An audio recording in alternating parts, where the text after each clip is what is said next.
even that feels a lot better because like the environment is green and vibrant. There's like all this wildlife running around. And, Okay, sure. Yeah. Happens in the summertime. Okay. yeah. I think if they had said it in a different season other than winter, I would have enjoyed The Division a lot more. Okay. Yeah, I mean, because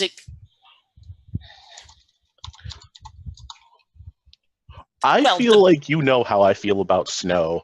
I'm positive we've talked about this at some point.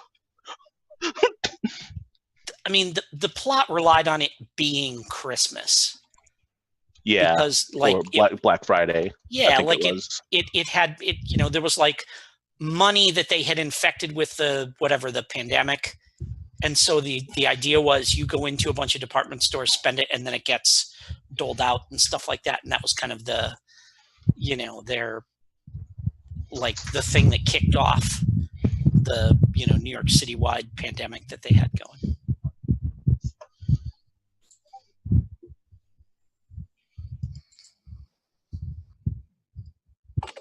Yep.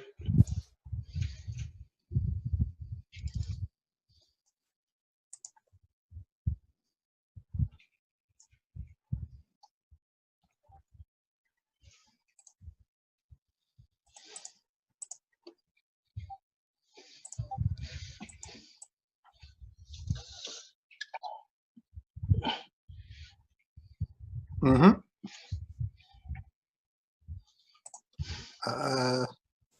Yes, there is.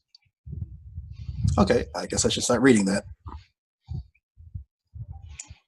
And I'm looking to see where will I find the handout?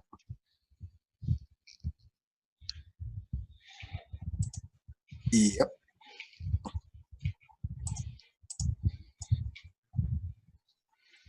Oh, I see. Okay, great. Thank you. God damn it, Honey Lemon.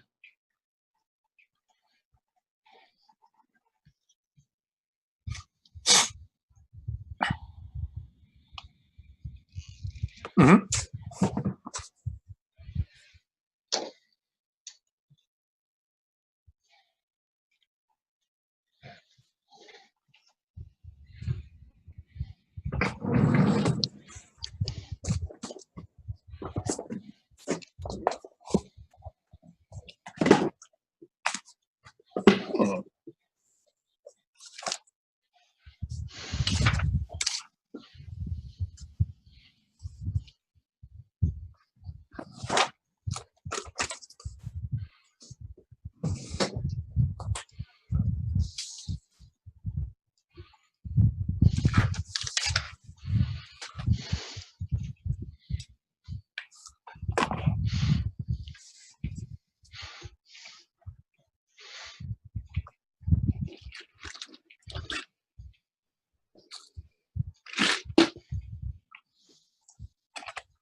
And then speaking of your handouts, I went ahead and just put in all the text for the psychic traits onto my character sheet since there weren't handouts for that.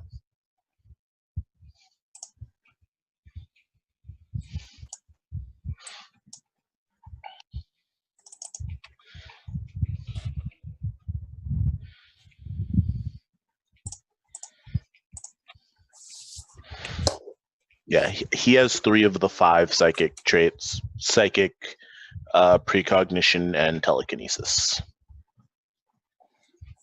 I did not pick up telepathy or clairvoyance.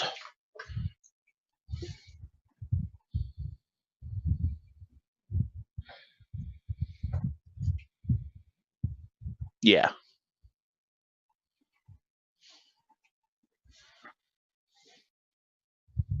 Yes.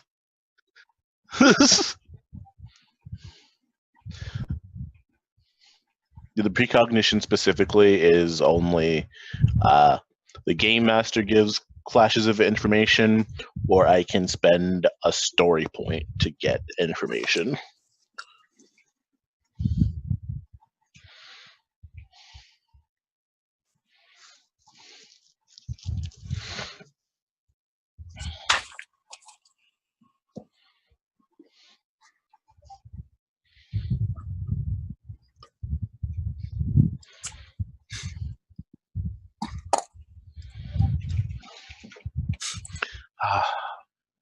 I remember the days when spring break was something to look forward to and be excited about.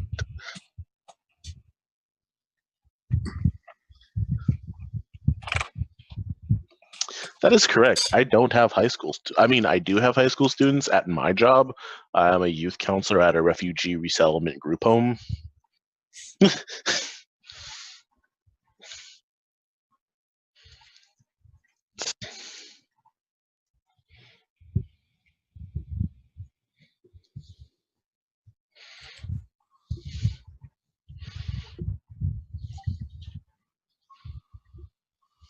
Oh, yes, I have statistics and everything. Oh, that's good. I should probably look at the statistics, shouldn't I? I see stuff in here. Am I in the wrong character sheet?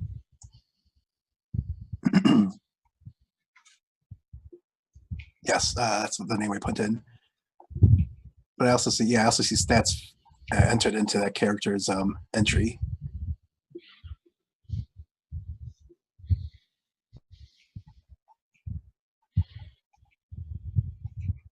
I see attributes and traits entered. And again, I could very well have. Oh, do I have? I could very well have a different. Oh wait, this is my. Oh, I'm sorry. This is what I put in for my. I had my doctor. Okay, I see. I do not in fact have stats. Should I enter the stats in like a normal companion character, or would it be the same points? Oh yeah. You turn my fan off and open a window.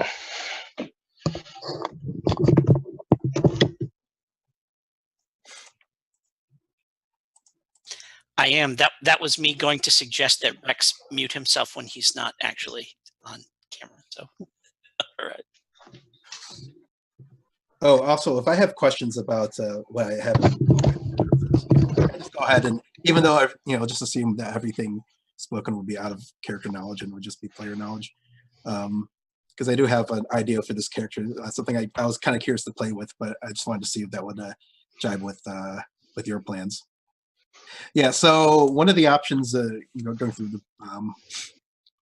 through the various rule books is there's a background option to have a character who is a member of the I think they called it the Celestial Intervention Agency. It's kind of like Doctor Who's cheeky take on the CIA, slightly cheeky. And I thought that was always kind of an interesting concept, especially for like such a hierarchy-laden kind of quasi-Vatican type structure that the Time Lords tend to have. That they'd have like a CIA, a quote unquote CIA. And would you have any? I think they might be. They're definitely Gallifreyan.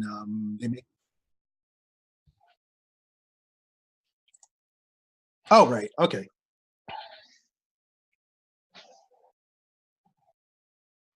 Okay. Oh, okay. Mm-hmm.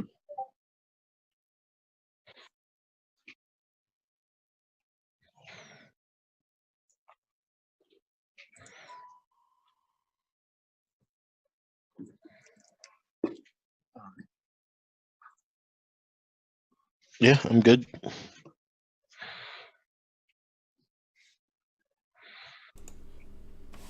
All right.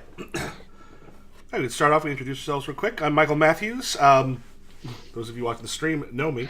But I am the GM for our Doctor Who game. If the Doctor wants to introduce themselves. Oh yeah, I am Jim Crocker. I'm going to be playing the Doctor this evening. We'll learn about him during play, I guess. I don't want to say too much in advance, but folks that know me from outside of having seen these videos probably know me because I own a business where I sell a whole lot of tabletop role-playing games, indie games, story games, stuff like that at conventions all up and down the East Coast and the Midwest with my friends at Indie Press Revolution. That business is called Jim Likes Games. That's where you'll find me on Twitter at Jim Likes Games and JimLikesGames.com, just like it sounds, on the internet. And I am really looking forward to getting to play the Doctor tonight. Salutations. I'm Rex, newly minted content manager for Millennial Monster Gaming. You can find us on Facebook under that name, Also on Twitter, Twitch, and YouTube.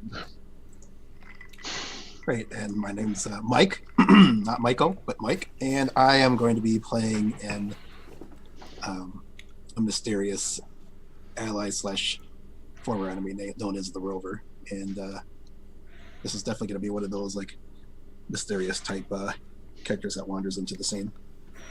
Yeah, the idea of being able to play someone who meets the Doctor out of time for the Doctor was definitely a joy, and we'll also get a chance to,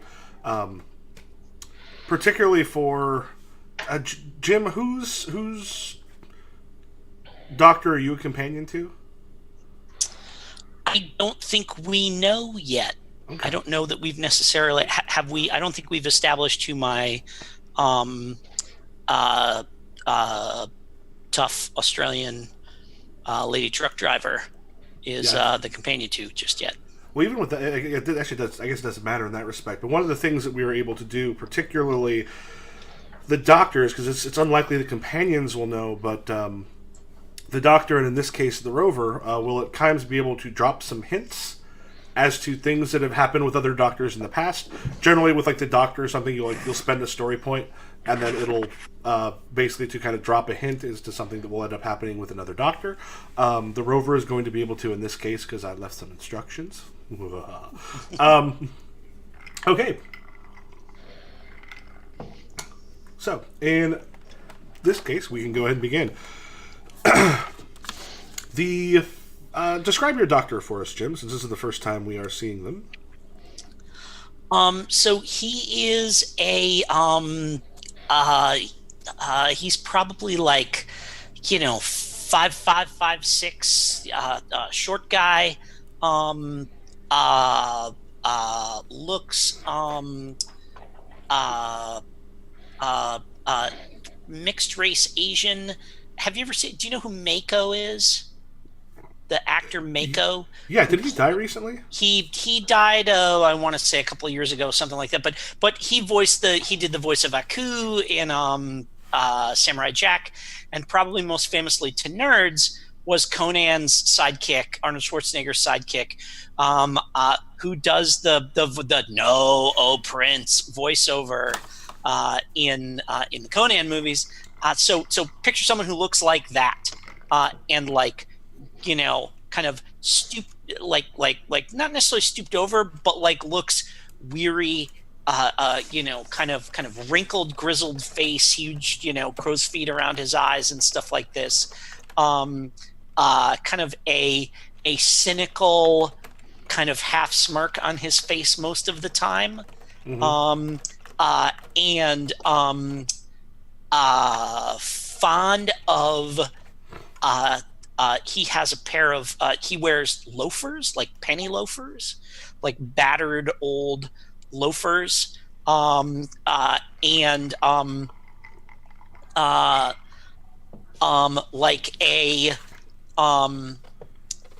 a kind of rumpled suit. It's something that, like, Columbo might wear or something like that. Like, he looks like he could be like a private eye from the 20th century, kind of from the way he's dressed. He's got a tie that's a little too wide, that he wears kind of like not knotted all the way up to his neck, but like a little loose and stuff like that. Maybe even has the top button of his collar undone with the tie kind of down below it.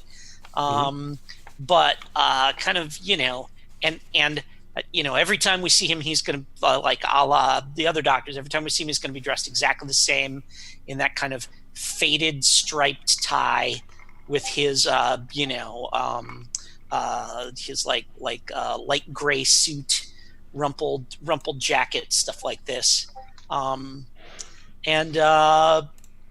that's what, I mean, and he's like widow's peak, head shaved short. His ears kind of stick out a little bit, and like I said, he looks like he is paying attention, and has seen a lot. So what I'm hearing is you haven't given a lot of thought to their appearance yet. Okay. Yeah, I think like Mako crossed with Peter Falk from like later years of Columbo. Is I think just one more thing. One more thing. Yeah, I may get a chance to say that, so we'll see. Okay. So this is not going to start with the regeneration. We might flash back to that at some point when we have like kind of a better idea of what's happened with the other one. That may even be for some of them. Starting off with the regeneration will be kind of what we do. Like, for example, Michael's doctor. I think the idea we had made a lot of sense to begin with it. But for some of the other ones, that we can kind of show some of that later, maybe even towards the end of the whole thing.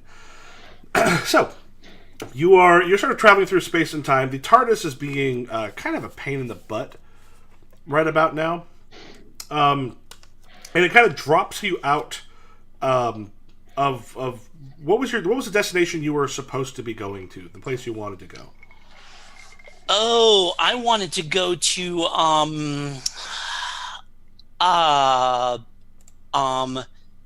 there is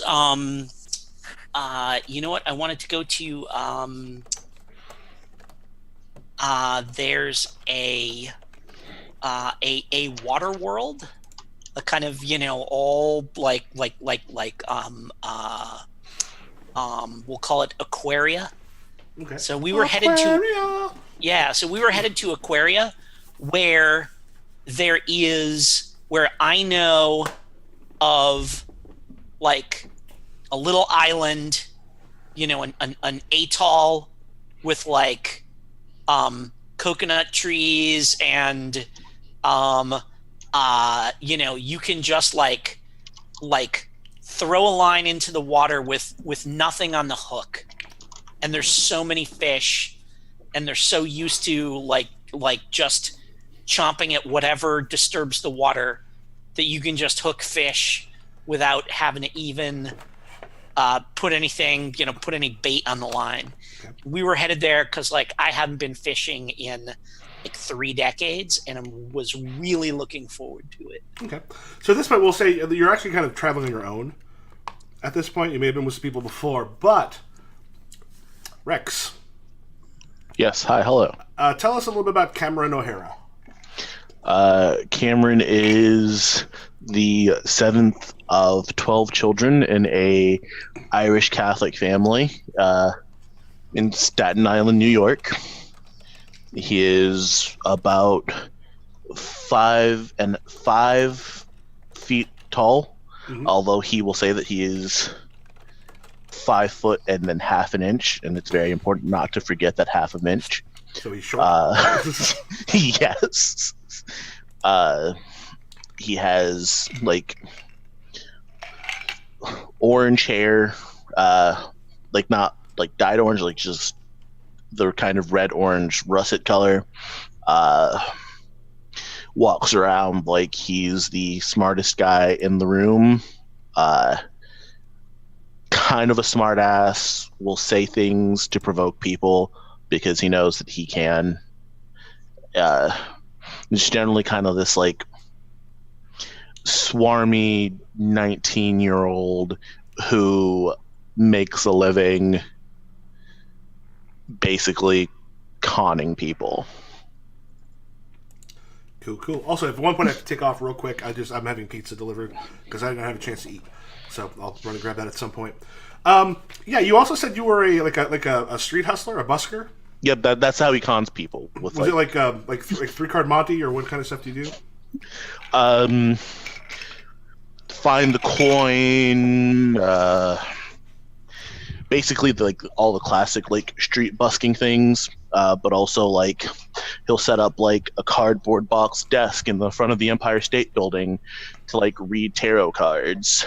Okay. I'm going to assume that normally your psychic stuff kind of gives you a little more of a warning, but occasionally it seems to be waiting way too long to let you know. The worst possible moment. Yep, as you're sort of sitting there and you're like tell me about the con you've just run on someone, on like some tourists that are coming through. Or also, what year are you from again? 2025. 2025. Oh, the far future. Tell me about the con that you are running. Uh, he did that thing where you let someone win at a couple of games of like find the coin. It very increasingly like betting more and more money until it got to like a couple $100, and then just did a quick sleight of hand to switch out the coin at the last second. Okay. So she has that moment as she's going through, and she's just like, "No, but I swear it was." And like her husband behind her is like, "Honey," she goes, "No, I'm. You know what? You saw how good I was. I'm gonna do this again." And so she kind of turns back and she goes, "Okay, how much for one more time? I'm gonna win it all back."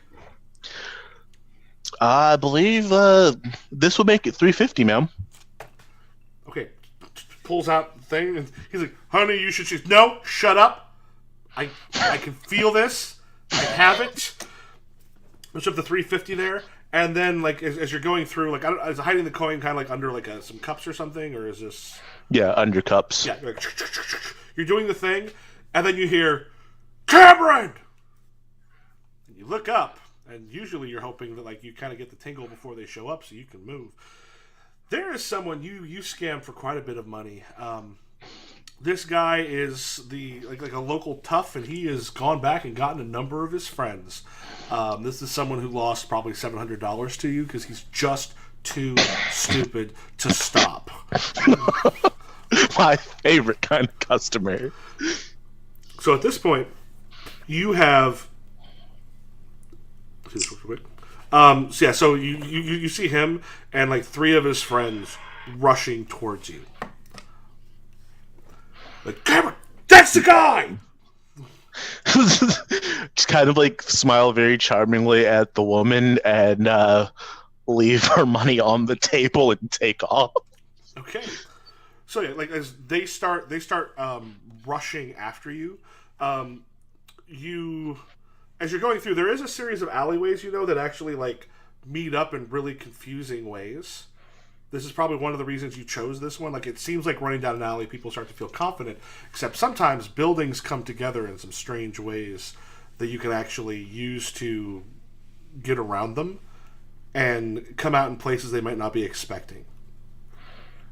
Do you use the alleys that you normally use? He says, gesturing at the plot railroad from the very beginning. Clearly, the alleys that I know are the best option. Yeah, that's just to get you started. So you're going, and like you run down one of them, and someone has put up a fence that you swear to God wasn't there yesterday. Are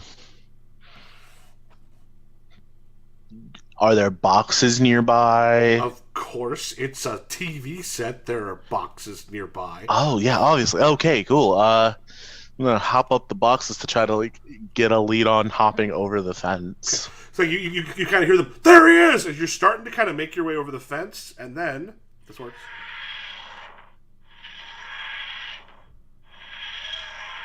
Suddenly, you feel like you might be drowning. No! Like water just appears all around you. I don't have time to consider why I'm drowning. I'm just going to start swimming towards the surface. Yeah, so, Jem, describe the swimming pool deck of the TARDIS. Oh, you're muted. So it's do you know what have you ever seen like a banya, like a Russian bath? Like where there's like one pool that's like super hot and another one that's like ice cold, and you're supposed to like go in the hot pool, then you dip in the cool pool, then you like hit yourself with like pine switches or something like that on your back and stuff like this. But it's like it's like that. It's like a banya. It's like there's one probably like 20 foot by 30 foot pool that like has steam coming off of it because it's like whatever the temperatures in like the high 90s or something like that, and then there's another one that is like ice cold, like 50-degree water, and they're both like not more than like like chest deep. Although considering that it's Cameron, right? Mm-hmm. That Cameron is only 5 feet and 1/2 inch tall. Yep. It's probably going to come up to like about his, like just under his nose. So he would appear like whatever, probably underwater, surface. And Cameron, I'll let you decide whether it's in the freezing cold pool or the sweltering hot pool. The cold one. Yeah. Okay. All right. And the doctor is doing that thing where he's like soaking in the hot pool. He's like sitting on whatever. There's like a bench. It's like the thing where there's like it goes down and then it goes out. So there's like a tile bench that you can sit on. That's like whatever. So that the water is like right up to his neck, and he's got his arms leaned back like this, and his head is just kind of back. And this kid pops up in the other pool, and he says, "Oh, no. And he like looks up at the ceiling as if he's talking to the TARDIS. And he says, what are you doing to me? Kid, Carrot Top, just put your feet down." Still panicking, scrambling to get out of the pool. Just put your feet down. After a couple minutes, Cameron will just actually stand up if the pool is that shallow. Yeah. What the fuck? Where the fuck? Most importantly, how the fuck? This must be one of my weird dreams. All right. No. She did this, and which means that there's a reason. Towels are in the bin over there, kid. Turn your back. Okay, who are you, and where back. am I? Just turn around, kid. Fine. Okay. And then Cameron will turn around, but still like, okay, who are you and where am I? And you hear the doctor getting up out of the pool and like walking over, like he's like a couple feet away from you, reaching into the bin, and he pulls a towel out of the bin, and pulls another towel out of the bin, and he says, "Kid, I'm the doctor, and this is the TARDIS. And when you turn around, I've got a towel wrapped around my waist, and I'm kind of like squeegeeing my head with the other one. And I say, and I don't know why you're here, but she seems to think you need to be here. So I guess we'll figure it out." Who is she? I just said that this was the TARDIS. Look, kid, I thought the TARDIS was where I am. Yeah, so here's the thing. You can ask me a whole bunch of questions, and I can give you answers you're not going to understand, or you can just come with me, and you'll figure it out.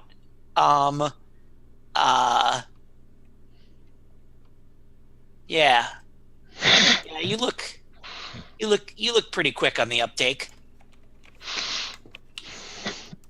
I will say, and I toss him a towel, and I walk out of the pool room in front of him, and say, "Give me a second. I gotta get dressed."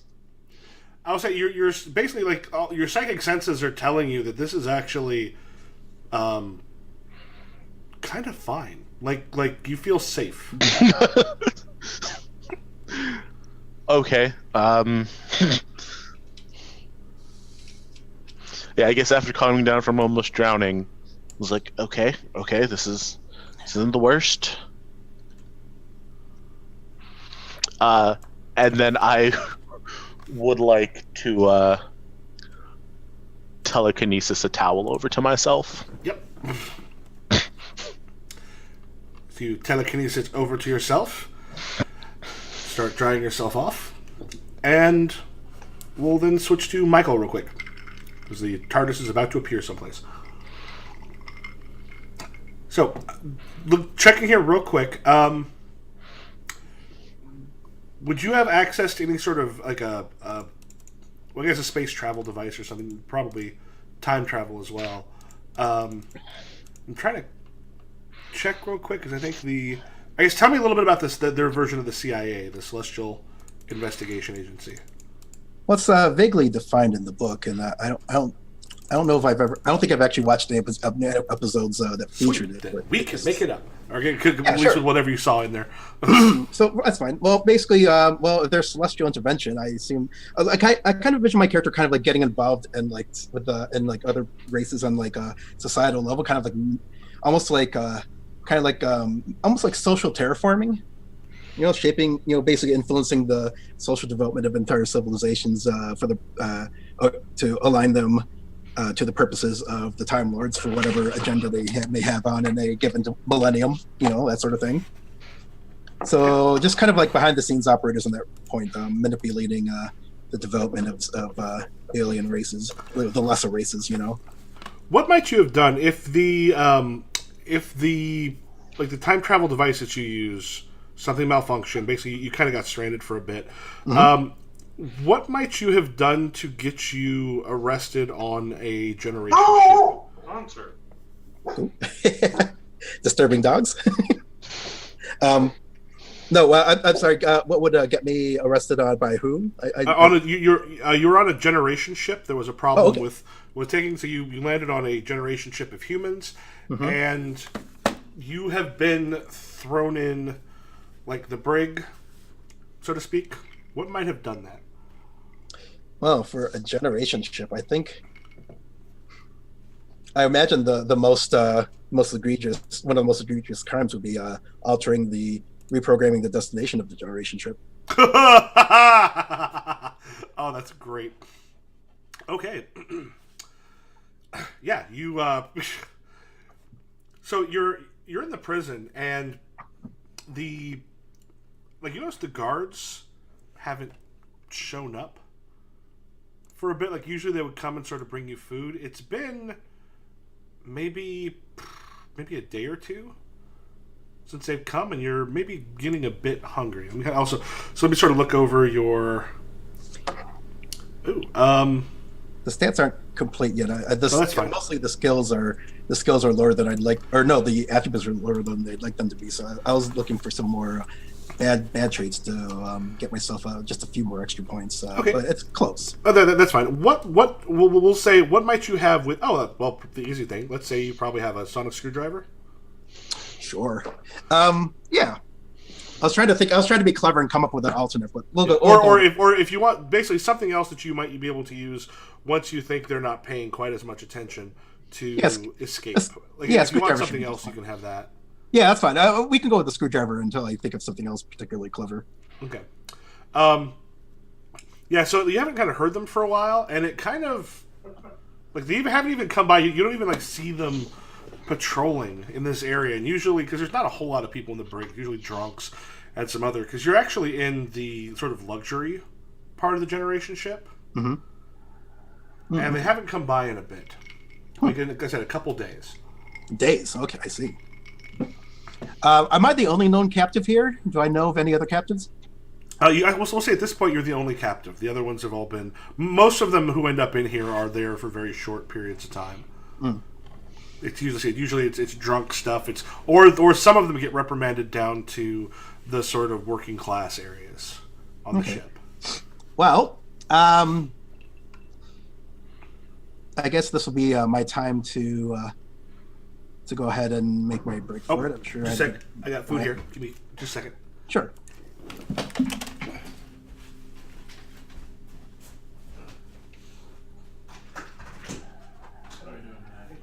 Oh, this must be the pizza arrival.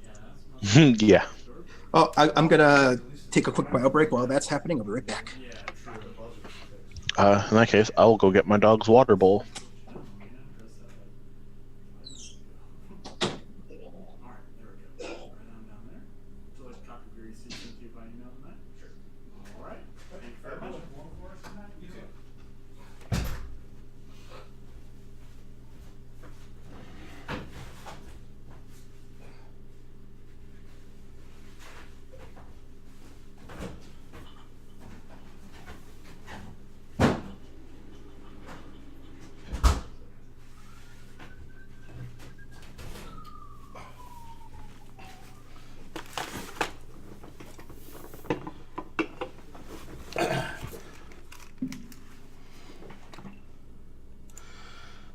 Apologies for that.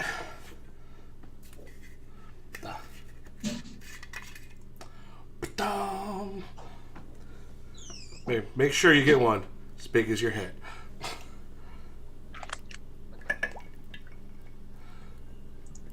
Sorry about that. Going back to. So, what do you do? I think this will be as good a time of any to for the rover to make her break. All right. Not too hard to just a moment later.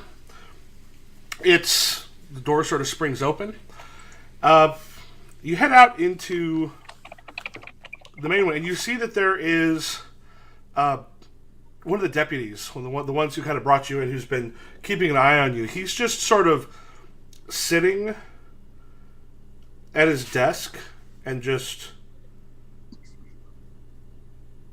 kind of looking straight ahead and kind of rocking just a little bit. Okay, like he's zoned out on something or another. Yeah, like huge. They've zoned out to the point where you sort of walking through doesn't seem to register at all. Okay. Well, I'll walk up closer and see if I can notice anything, like any symbiotes attached to him, that sort of thing. Fast symbiotes. Look through, like none of the regular stuff is. He's not even like his eyes don't even really seem to catch you as you sort of come up and are checking him out. Nothing that you can see. Okay. So not even responding to my presence. Correct. Which is weird. But then... yes? Oops. That would work so much better if I'd gotten that right.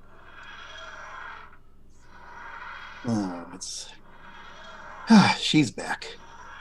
And by she, I'm referring to the TARDIS.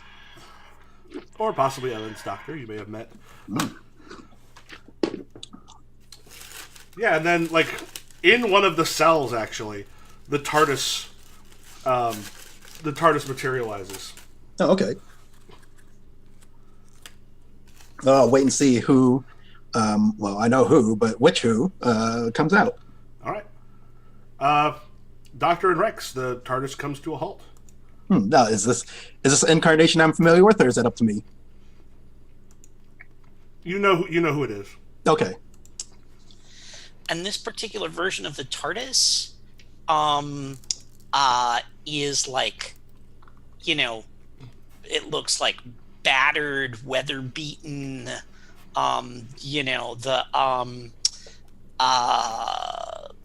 The sign that's normally on it has been pulled off. Oh. And so there's like a little square where the paint is brighter. Like the police call box sign that's usually on it. And like I think probably the blue is a slightly different color because it's been repainted several times and stuff like this. That's sloppy. And the door opens, and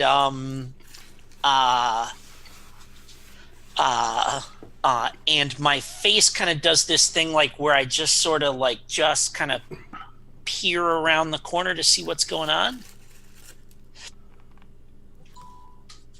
No. Hello, and welcome to the SS Gandhi. Uh-huh. Oh, if you want to describe yourself, because I did put a thing in there why we cannot see your face. Yes. I don't know what that is, because you get to make that up. Right, I'm assuming it's some kind of time dilation effect. that just prevents whatever light rays coming in, and kind of warps the light rays going in between, so that you never actually register. Well, I guess something that also affect recording mechanisms, I'd imagine. Is that correct? The what? Would that affect recording mechanisms as well, like with droids also not seeing? Yeah, we'll say the one thing is though, this has become if not a permanent thing, this has become something that you have put up and keep up for like a reason. We don't necessarily know what that reason will be, but yeah, I almost kind of like the idea that something inadvertent happened to her, almost like, I don't know, some kind of like cosmic physics type curse. I'm just trying to think of how that would affect her day job, as it were. But maybe that explains why she has to work behind the scenes. In fact, she may have started specializing in like religious manipulations of societies, because if you can't see someone directly, you're automatically going to sense. Many species would automatically assume some kind of supernatural thing going on, and the rover probably figured, well, might as well take advantage of that. But we'll leave that as one of the mysteries just hanging out there.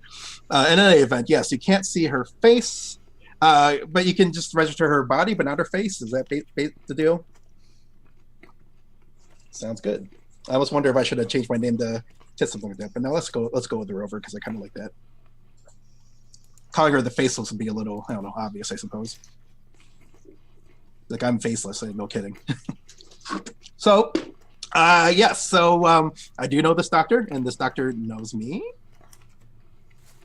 Mm-mm. This doctor does not know you. Okay, so I know this doctor, but so basically I became associated with this doctor in a latter incarnation, so at least I would have known that, at one time, my old frenemy looked like the Red Sun Doctor, as labeled in our character keeper. So yeah, so I will at least introduce. Knowing that, I'll just introduce myself. I'll just welcome the people coming out of the TARDIS by saying, "Welcome to the SS Gandhi." Yeah, thanks. It's okay, kid. There's nothing that's trying to eat us right this second. Well, let's not be hasty. I haven't fully examined the situation yet. The fact that that's your warning is kind of concerning. You are in a jail cell when you open up the door. Oh, right. Yeah. Oh, yes. I should. Let me get you out of there. The rover will go ahead and pull out a very recognizable sonic screwdriver and sonic it. Sonic the lock, I mean. Where did you get that? Oh, I was assigned it. I'm trying to think if I would have any problems with. Nah, I'll just run with it. Yeah, this is a bit earlier than our scheduled meeting would be, but for the instance, I figure I don't see any harm in introduction. I'm a member of. I'm agent blah blah blah blah. I spit out a code of the Celestial Intervention Agency, specializing in societal formations. You're a colonial agent. A celestial agent. Thank you. Yeah.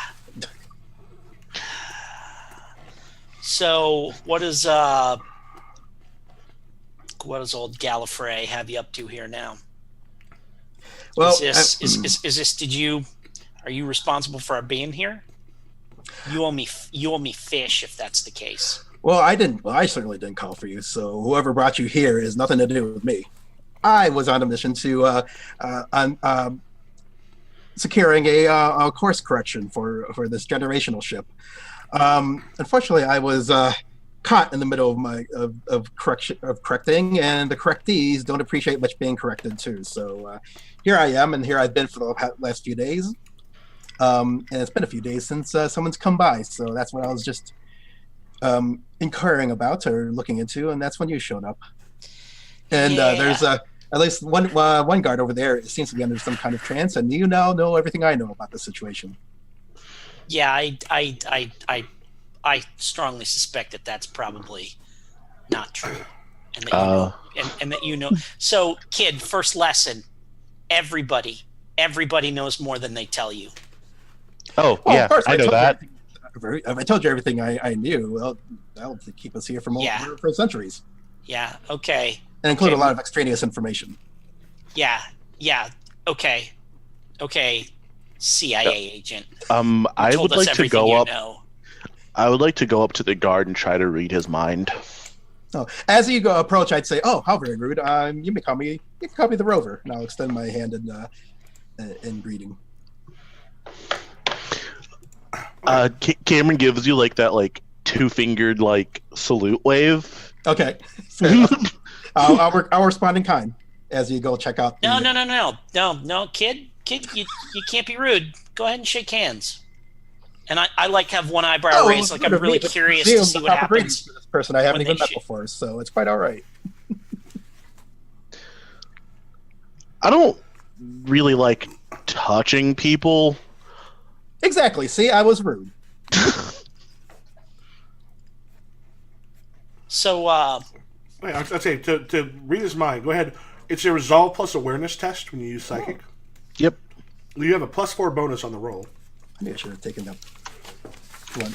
so what's this look like? How do we know that you're trying to read his mind?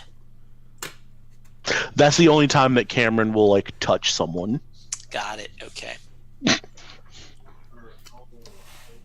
I do have to touch them with this part of my body. It's quite a tell. At least it makes it safe for poker playing. It's a very difficult task. What you did is you kind of open up. There is a music you can hear in his head that you didn't hear a moment ago.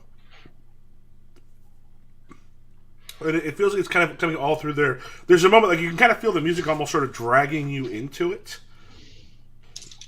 And you got to pull yourself back. But whatever it is, it's totally consuming his mind. There's literally nothing else right now. Somewhere deep underneath, it's a psychic equivalent of, you know how in a movie or something when you hear kids playing and stuff, and then the camera goes underwater. Yeah. And that becomes it's sort of there, but barely Distorted and fuzzy. Yeah, and very, very, very distant. So when you're in his head, everything else about him feels like that. Yeah, I'll take my hand off of his forehead and kind of stumble back and just that's weird. I've never heard music when doing that before. And then I'll try to hum the tune as best I can and see if it means anything to either one of them.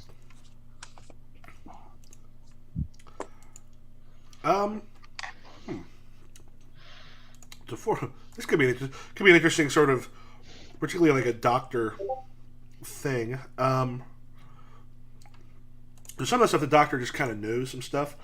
The doctor does just kind of know some stuff. Yeah, it's like the experienced Time Lord stuff. Well, yeah, what is your feel the turn of the universe?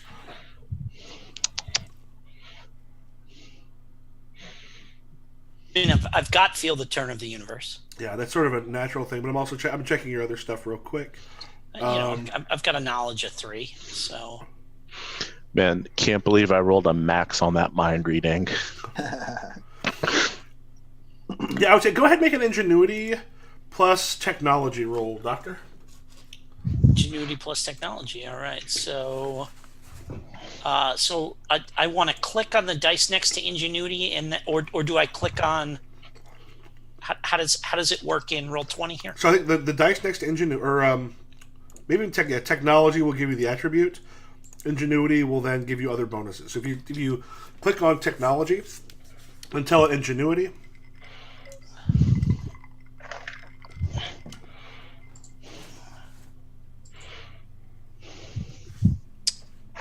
Okay, click on technology, which I did, and and then attribute ingenuity. There we go. All right. Submit other bonuses. There's none, right? No other bonuses. Mm-hmm. I get a 12. Okay. So a normal one there. It's there's a moment you listen to it and you're almost like, do it again. It's weird because it's a little distorted, but you've actually heard this before. It's the Song of Seraphon, and it was actually a sort of a sub vocal or sub audible sort of mind control device. It was used to pacify the miners of Certes 4 and make them very, very easy to control. It was one of those things that happened fairly early in Earth's starfaring history, and was one of those things that was made illegal relatively quickly after there was quite a string of deaths about it. Huh. That's something I haven't heard in a long, long time. It's a labor dirge. It's a song that they taught workers. It's got a like a mind worm built into it, like a not meme. taught them so much as they would play it, and it would make them docile. Well, yeah, and eventually they'd play it, but the problem was it made them docile while they played it, but then they got the tune in their heads, and when they left work, they'd be walking around with that tune in their heads, and then they'd forget to eat, they couldn't pilot their ships. It was a great big mess, and this is bad stuff if they've got this supposedly all the traces of it were supposed to be erased, but you know how stuff like that rears its ugly head. I don't know though. This is not a normal situation coming from someone that quite often finds himself in unusual situations. Yeah, don't worry about it, kid. You'll, like I said, you seem pretty sharp. Just pay attention. You'll catch up. At And this that point, was what Cameron heard in my mind when he was trying to read it? no, that's what he heard in the mind of the guard. Oh, I thought he was trying to read my... Oh, I see. My mistake. At that point, Doctor, something else sort of clicks. I believe, Michael, you said it was the SS Gandhi. That's right. SS Gandhi was the first generation ship to actually leave Earth and found a colony You're that frozen up was here, Michael. at a different star. See what happens. And it was a hugely important ship to human history. You don't remember anything about something like this happening, or at least, I mean, you would have heard everything, but it got to its destination without a problem. The destination I wanted, or the destination the original program for? Oh, you sent it somewhere it wasn't supposed to go.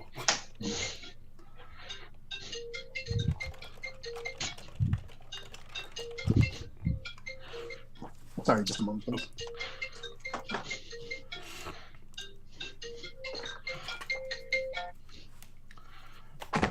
Doctor, you also know that the technology that would have been used to create this was outlawed and even destroyed, not allowed to be created, roughly 150 years before the Gandhi was sent into space. Well, yeah, that's why I said it was supposed to not exist anymore, but these things have a way of rearing their heads. So Rover, you sure you have nothing to do with this tune being in these people's heads? Maybe pacify them so that you can go around the ship and do whatever mission it is you got to do? I wouldn't require anything so drastic in order to do what I needed to do, or I wouldn't have anyway. Yeah, that's not in my that sort of brainwashing isn't in my bailiwick. I'm much more subtle than that. And Okay. wouldn't he have done that before they put him in a prison cell if he could just do that? Exactly. Kid's smart. Kid's pretty sharp. You're Yeah. kidding. Kid is sharp. Ah, he's sharp, but he doesn't know much. Look, kid, here's the good news. We know that this ship's going to get where it's going, so we just got to figure out what we need to do to make that happen. So I don't know. Let's go poke around and see what we can figure out. By the way, Ew. do you mention where it's going? Me? Do you say the actual destination? Oh no. Okay. No, I don't want Mr. Agent here to know whether his mission, worked or not. So if I've been if I've been in prison, I'm assuming I wasn't able to successfully reroute the ship. No, I love the idea that you did reroute the ship. Okay. Because the thing is, generation ships have enough fuel and everything else to get them to exactly the place they're going. And almost nothing else. And you have driven them off course, which means they're going somewhere else now. Well, I hope I would have picked an alternate solution that they would have had the means to actually get to. Yes. However, well, we'll find out. Since I believe the doctor doesn't know that you actually reprogrammed where it was going. That's true. I don't think I did specifically say anything about that. He knows that my I did say what my general background was, but nothing that would immediately lead to. Didn't you say out loud that you were on a mission to divert the ship? In character, or was it out of character? Maybe we got to reround the. No, I'm fine with retcon. Like now I'm not recalling whether you said that in character or out of character. And yeah, I mean, you are a Time Lord, and we're both Time Lords. So I assume I'm here. Well, am I here on? I assume I'm here on an official sanctioned by Gallifrey mission. I will say this because of what I kind of put you with the history a little bit of this character, even though it's rather vague. Mm-hmm. I like the idea that you are now a little bit rogue. Like you have people inside who will still help you. Okay. But if you're doing some of your own things at this point, kind of like I'm like the Time Lord version of Burn Notice, aren't I? Kind of, yeah. Oh, that'd be great, yeah. So maybe I am working for different purposes. So yeah, let's play to find out what happens with that. Are there? I suppose we should figure out what's going on with these zoned out.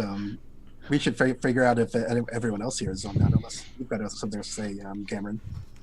Down here, are there like windows down here where they keep the cells? That's what I was looking for. Yeah, there are some that look over kind of one of the main decks. They're actually not in the. They weren't in the one that the rover was kept in. But you can kind of look at the other one. You can look down and you see. And you look down and you see there's a lot of people just sort of sitting sort of against the wall. You do see that there are some people that you see one person who's got like at a bar that you can see, and they've pulled up. There's just like tons of empty bottles of alcohol in front of them, and you see them just sort of like really calmly, like just like they're essentially doing like. There's not supposed to be anybody awake right now. Oh, there's always a skeleton crew to make sure. But then again, sorry. Okay, so this type of generation ship actually has the people who live out their entire lives on the generation ship. They don't have like a cryo. Thank you. That's good out of character information to have. Got it. Okay. I point down there. I go, he's having a rough day. Is he doing like the same kind of like rocking back and forth stuff? Mm-hmm. Okay.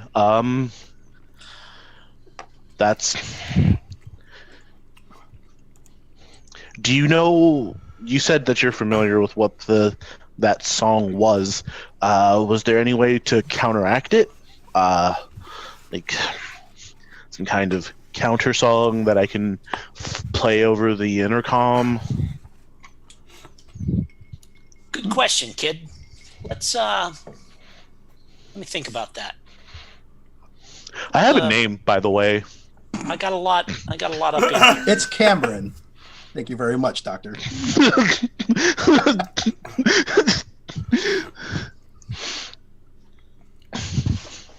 And I give Cameron one of those like the nervous some people look. Oh, okay. Kid.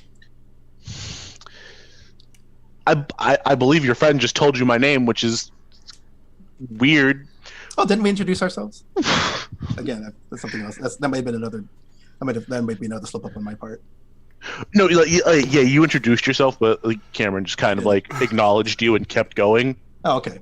Well, then maybe I didn't say that.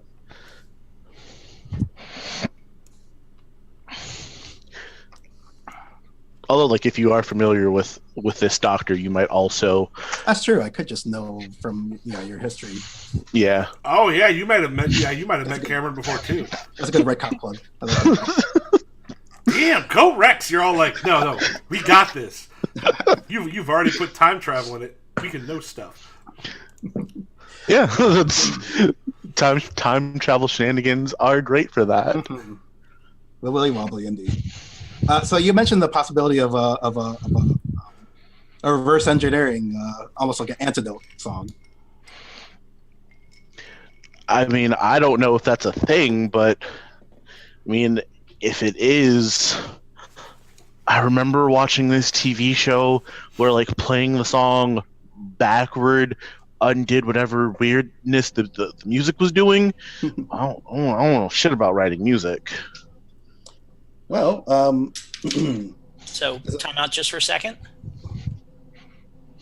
We're not going to swear because this is on the BBC. So I would like to keep it to like actual stuff that we would say in the episodes. Yeah. Okay. Gotcha. Cool. I'm excarding the shit about music. Thanks.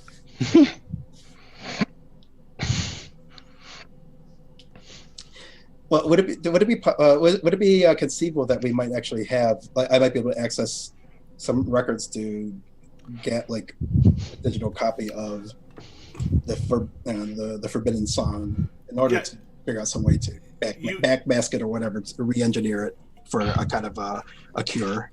You would probably need to get to like sort of the central server place, or to a place where you essentially have access to the main computer systems or whatever is actually like playing it.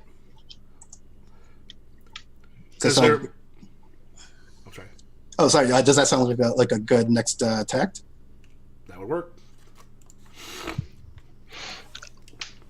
Cameron will turn to the doctor and be like, your TARDIS. If she sent us here for a reason, do you think maybe there might be information there? What, in the TARDIS? Of course not. If there were information in the TARDIS, we wouldn't need to come here. Look, kid. You and the agent, you and the spook, go do whatever it is you think you need to do. Do you see that right down there? And I point like down at the end of the bar. Do you know what that is? That is a sandwich. I am going to go get that sandwich. You two do whatever you want. And, let me know when you need me. And Some witches. You almost think it was Halloween. I will walk out of the... I'll walk out of the brig. I'm going to walk down there to where that guy is on the bar. And I'm going to go get that sandwich down on the end of the bar. What kind of sandwich is it? A future sandwich.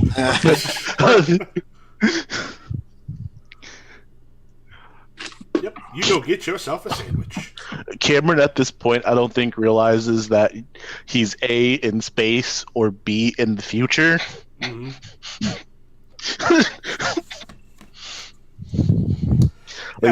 They keep saying ship, and he thinks that he's just like on a ship in the ocean. Huh. Yeah, that leaves the two of you up there while the doctor kind of heads down. I will say this one thing, Doctor. You notice that the lift is not working, but you're only like 2 flights up from the main deck. So is it not working, or is it shut down? I can pull up my screwdriver and give it a little zap and get it working, working. Yeah, you pretty easily. Yeah, and this is kind of like we're just getting to know this doctor. So like I walk up, I press the button, nothing happens, or put my palm on the pad or whatever, and I punch it a couple of times and it still doesn't work. And I kind of look over and I see the the sign that says stairs, and I shake my head. And then I pull my sonic I wear my sonic screwdriver like, inside the lapel pocket of my suit jacket, and I pull it out.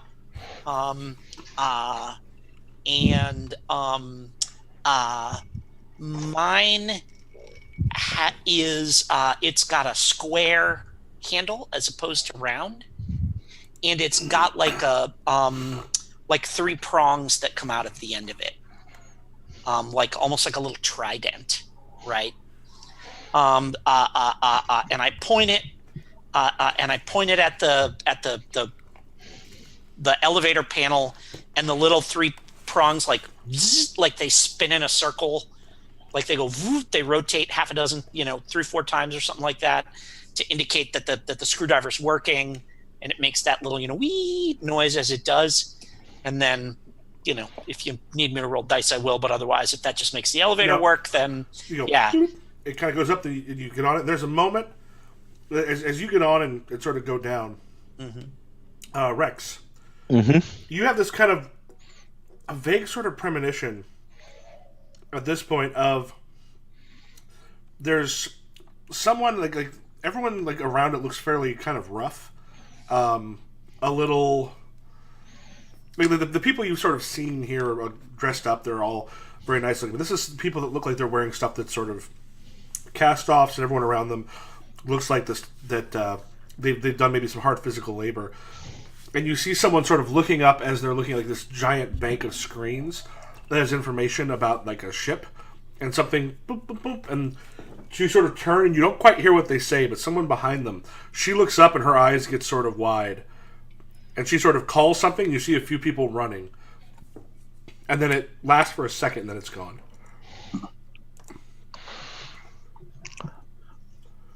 Okay, I'll snap out of the vision. I think we need to head to the main bridge where they would keep their systems. Yeah, sounds like a good call, Cameron. Also, this whole time, just to remember, I guess the rover's appearance I've really gone to, but we can assume it's just some kind of generic, kind of like, sci-fi adventure, like all-purpose utilitarian adventure suit, except the blurred face, which is got to be at least a little off-putting to you, in case you wanted to do something or say something about that. But yeah, otherwise, the main bridge sounds like a good destination. Let's see if we can find a console on.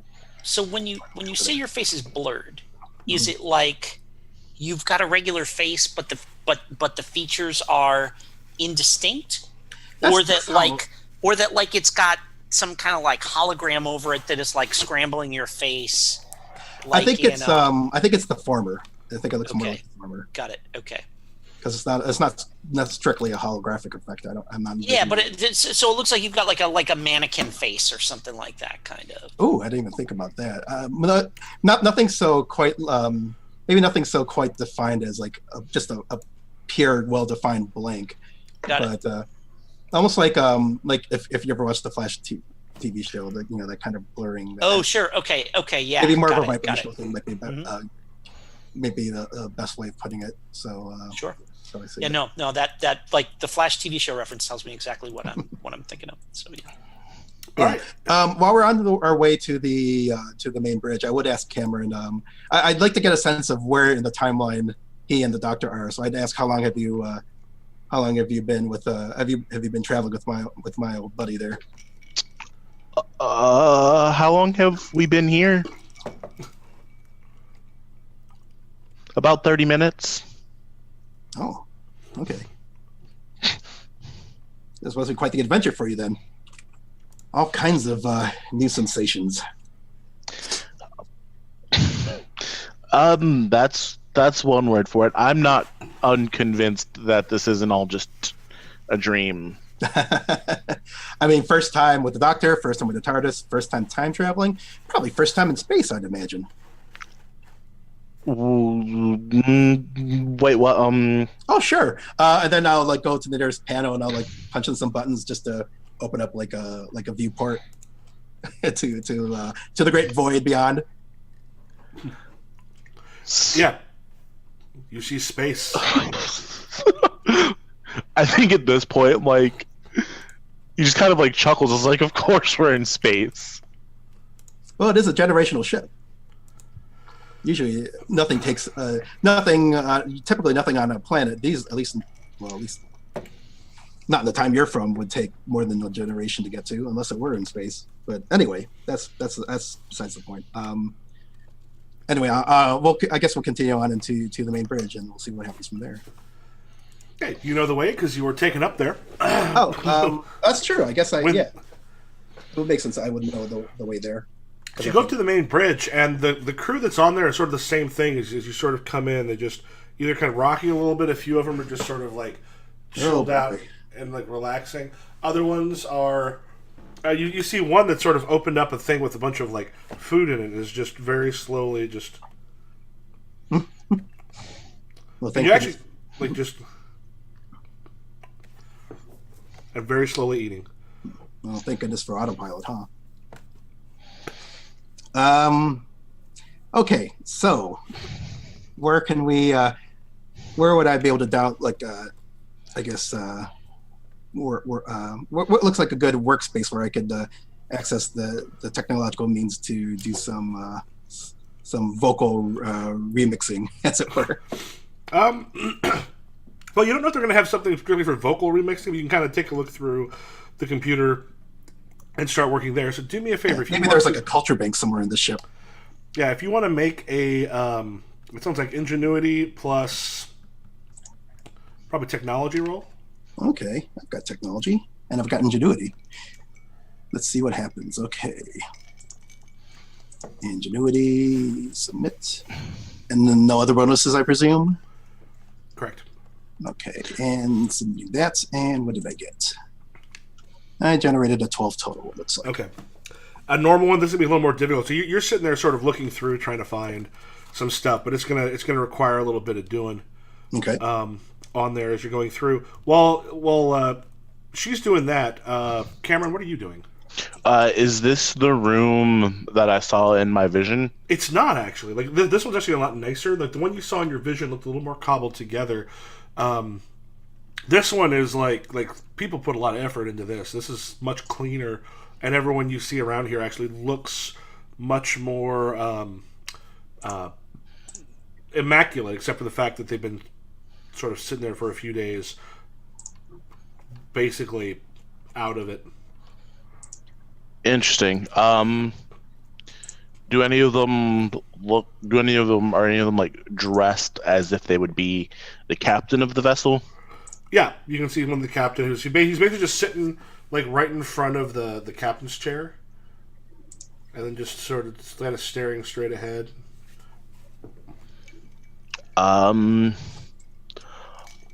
I kind of want to like rustle through his clothes looking for like a recorder or like a key card, something that I can use to access the captain's log. Yeah, you kind of go through and pull out like it's just it's a little card. It's made of metal, and it actually looks like it's kind of quite old. Like some of the like the name and such. You actually notice the name on the card is different than the name on the captain's thing. But the thing is, what you have in your hand looks like it has been the sort of thing that maybe for 60 or 70 years or more has been used by people. Okay, so it just kind of gets passed down from captain to captain, I'm assuming. Mm-hmm. Do I see any place like on the console where the card would insert or scan? Yep. Kind of. And the thing is, it's like thumbprint needed. Excuse me, Miss Rover. Can you put his thumbprint on this machine, please? Sure. Is there any psychic paper version for thumbprints that I might have access to? Well, the captain is also just like right next to the chair. Yeah, that'll be the easiest thing. Just sure. Yeah, I'll give a helping hand and get that done. Call the rover just to kind of just put the hand up on the thing, and this like holographic image appears sort of around it. Like if you're sitting in it, you see all this stuff. I'll say, the Cameron, do you sit in the chair? Yeah, I'll sit in the chair. Okay. You kind of, as you sit in the chair, like you have all this stuff around you, and as you're able to sort of look in the various places, you see that it's actually like right now the stuff is on some decks. There's like some controls on the arm of it, and as you sort of look, you can see, okay, there's this.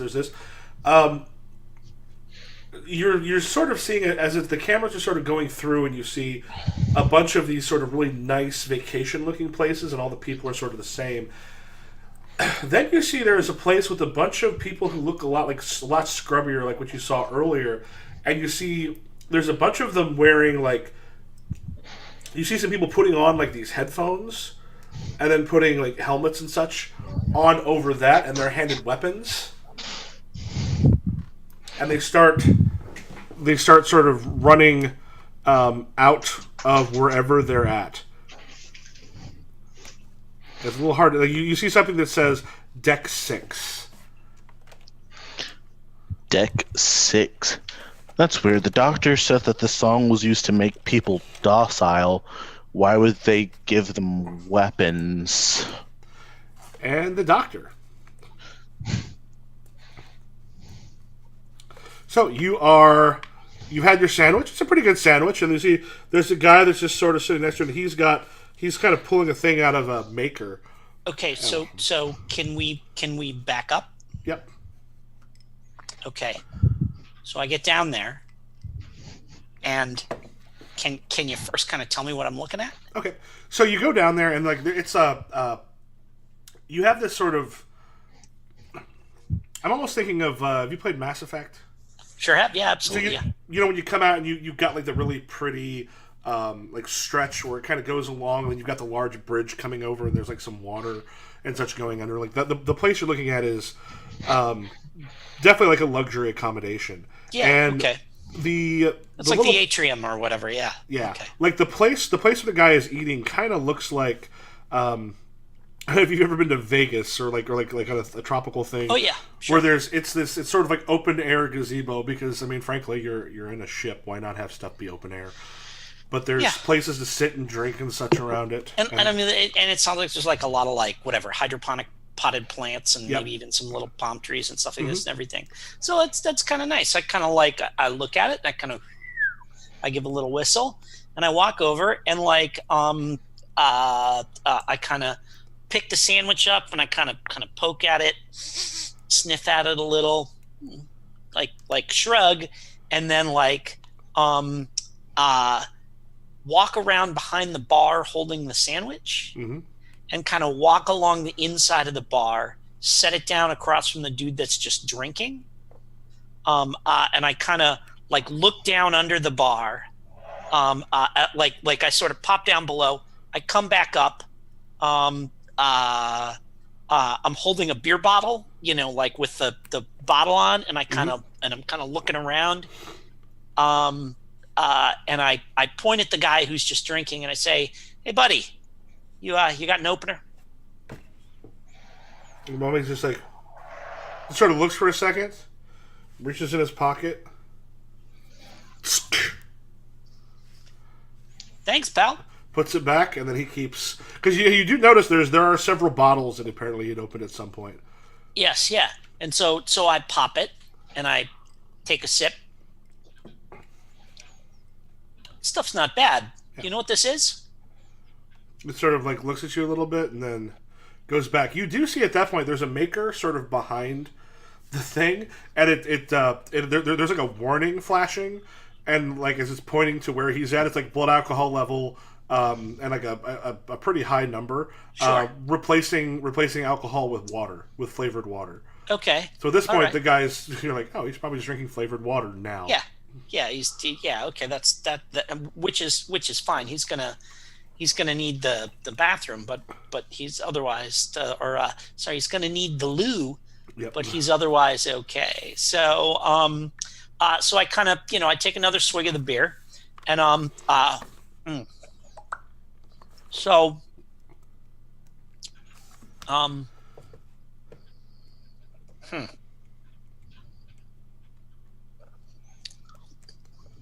So, You having a rough day? Just sort of drinking, and doesn't seem to be kind of communicating.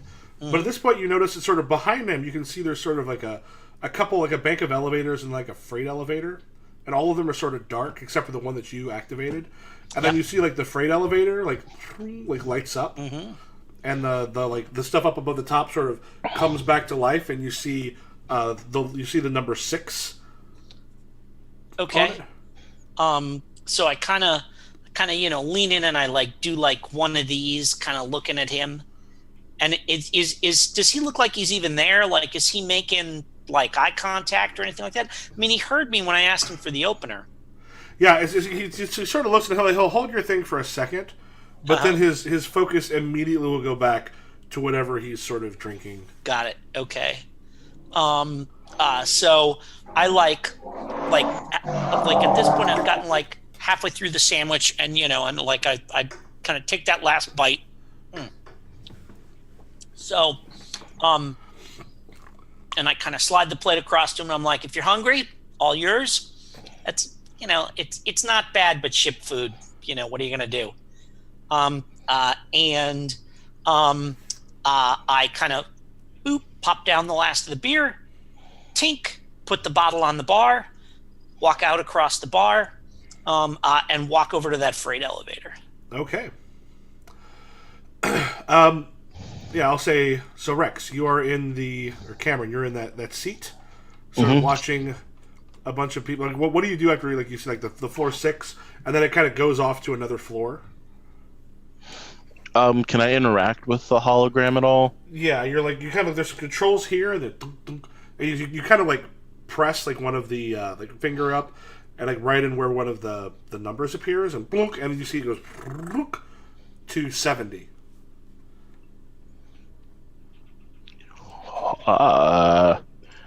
To 70 what, like a 0 over here and 70 over here, but it looks like you like the stuff that's closer is actually bigger, so you can see like the 70 on one end and the 1 on the other. But right now, like 66 is what the one that says that's there right now. That's actually this deck. Oh, okay. It's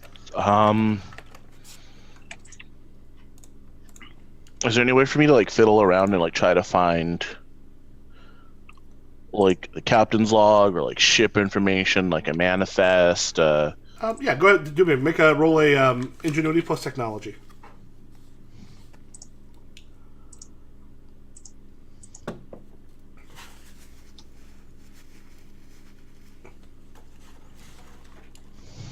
Yeah, I mean, not terribly hard to kind of go through because these aren't designed to be incredibly confusing. At one point, it's like, thumbprint needed. You just reach down and... Yeah, but I grab him by, like, I make sure to not touch his, like, skin. Okay. You grab my kind of thing and just dunk. Yeah, then it's suddenly there's, like, you see a bunch of... Like there's like a bunch of like video clips that are audio and visual logs, most of which are him in the chair, though a few of them look to be from private quarters.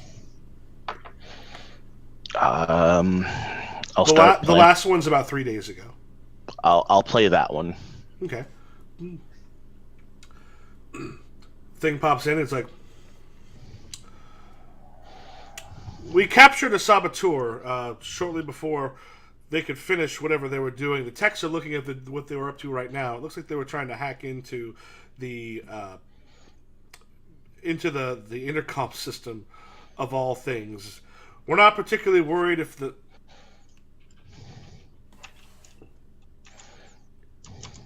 And you can kind of hear, like, it's very strange because you can hear the music for a second, but then it's almost like it's sort of like skipping off of you. It's sort of hitting and it's sort of gone, but he's clearly sort of red. You see some other people that sort of behind him on the bridge that you can just sort of see on their stations, kind of stop and look up. Whoa, what is? Oh. And then it just sort of slides out of frame. I think it's time to devise some earplugs. Yeah. Can we find something to makeshift some earplugs with? Yeah, that won't be terribly hard to find. Something you can at least put in someone's ears to. Do you try to stop up somebody's ears with between hands and like little sort of things you find? Yes. Even if it's something as rudimentary as like just stuffing chewing gum in your ears, hopefully something a little more sanitary than that. But yeah, like if you find some stuff, enough that you should be able to stop them from hearing something. But as the doctor had mentioned, once that sort of gets into the head, it plays even when they're not there. Like you're positive. It's like an infection. This person, can't actually hear something, but is just. Yeah, maybe something a little more technological then. Maybe something that automatically zones out certain frequencies, such as the frequency that's the active ingredient in that song would be. Is that possible? It might be. That's something you're going to have to probably put something together for that, because you're looking at a. Do you happen to? I don't know if you have Boffin. I do not. So it would require some creating of something. Okay. What if we made our way to the culture lab, as I mentioned earlier? Yeah. Do you want to make your way there? Yeah. Or and, Cameron, are you going with? Yeah. Okay. And if we can communicate with the doctor, we should probably do that too. Let them know where we're headed and what we're going to do. Okay. And so, doctor, see how his sandwich is doing. So, doctor, you go to the freight elevator? Yeah. Okay, and you see it's like 6, 8, 15, 20, 27, 34, 48, 53, 66. Ding!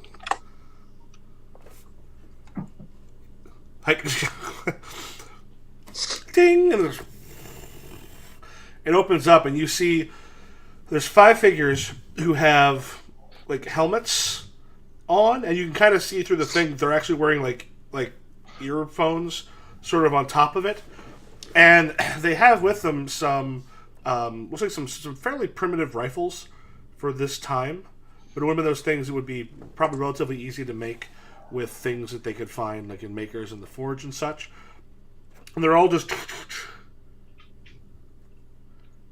they're pointing their guns at you as it opens up. And then there's a moment like they literally seem taken back that you're just standing there. Weary sigh. Look, I'm not here to cause any trouble. I just want to help you get your ship back on course. Who are you? Like screaming out loud. You're like, oh, they probably can't hear me. And I very carefully, I pull my suit jacket open so they can see the lapel. And I very carefully. You see him sort of look, and there's one of them just looks very confused and not quite sure what to do. I slowly withdraw the sonic screwdriver. And I make a little gesture like, see? It can't hurt you. And then I kind of flip it up into my hand, and I flick a toggle on it, and I say, I'm the doctor. But it booms out fantastically loud because I've amplified my voice through the sonic screwdriver. Yeah, that. And then there's a moment, and they just one of them who's in charge just sort of fingered to come inside. And her gun sort of dips down a little bit. Yep. Mm-hmm. And I'm just gonna kind of hang on to the screwdriver, and I'm walking out of the elevator, walking towards them. Okay. So you're going into the elevator with them? Oh yeah, they haven't left the elevator yet. They're still inside the freight elevator. Got it. So I was confused about our fictional positioning here. I thought I had gotten onto the elevator and it had taken me to the 66th floor. Oh no, I'm sorry. I was standing in front of the elevator. The elevator opened and they have the guns on the elevator. Yes. Got it. Okay, cool. That's why they would need the ear protection. Sorry about got that. it. I nod at her, step forward over to the threshold onto the elevator, and the doors close behind me. Right. Oh, sorry. Do the doors close behind us and the elevators move? One of them kind of reaches out. Yeah. And as it starts to go down, she takes off the helmet and puts the earphones back. You're none of the doctors that have ever come down ship. Who are you? Yeah. Sorry. I'm not a doctor. I'm the doctor. Dr. Simmons? Look, you seem pretty sharp.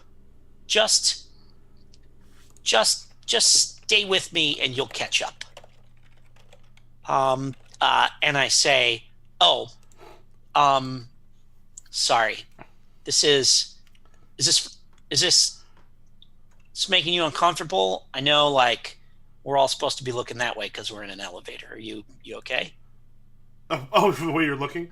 She's like, yeah, because I'm facing the opposite way in the elevator, so I'm kind of like.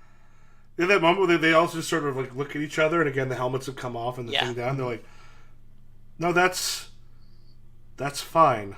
Good. How were you just walking around up there? Well,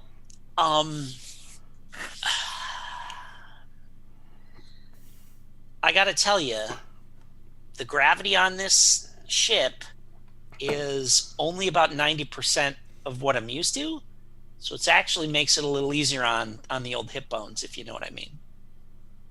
And again, they just... And back upstairs.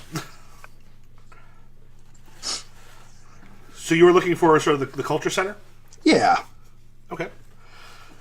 Yeah, not kind of hard to find some of the things for it, like a large library type area. And again, you go through and there's people just sort of lounging in the places. Like this whole area is huge and open, lots and lots and lots of greenery, like the air scrubbers and stuff like that. Yeah, Rex, as you're going through, like you see like these large vistas where you can actually see up into space, and like it's just sort of like it's weird because it looks like it's just sort of way into the darkness, because as you're looking around, it's not like there's stars or something nearby. It might as well be a night sky, but it just, something about it feels spacey. And you make your way into there's a large library cultural center, and in it you see that there are all sorts of things for like people, like books, films, videos, music, and all sorts of other things. Now, is there any for example, a personal, like an iPad sort of, or some equivalent of what did they used to call them? What they used to call iPhones back when they just played music? I'm pretty trying to point. iPods? Thank you, iPods. iPods. Remember iPods? MP3 players. Yes. That is right, Human. Some functional equivalent that I might be able to jiggery-pokery into controlling the types of frequencies that can actually enter the hearing canal, specifically something that could automatically buffer out whatever frequency it is in that song that turns people's brains to mush. It'll be a little bit difficult to kind of look for something like that or to make some alterations. One thing to remember is you can spend some story points. Yep, some story points. Story points. I'll definitely spend some story points to make this happen, because I have a feeling this could be really helpful. So what you're looking at is going to be like at least a very difficult role to find something or sort of kit bash it a little bit in order to do something along these lines. Sure. Would that be another ingenuity plus technology roll? Yeah, and then each of the plot points you spend can give you, I believe, another. Yeah, 1 point gets you 2 dice, and every die after that is for 1 point. Okay, and what number would I need to roll for a very difficult success? 24. 24. Ooh, okay. And I'm starting with a base 4, 5, 6, 9.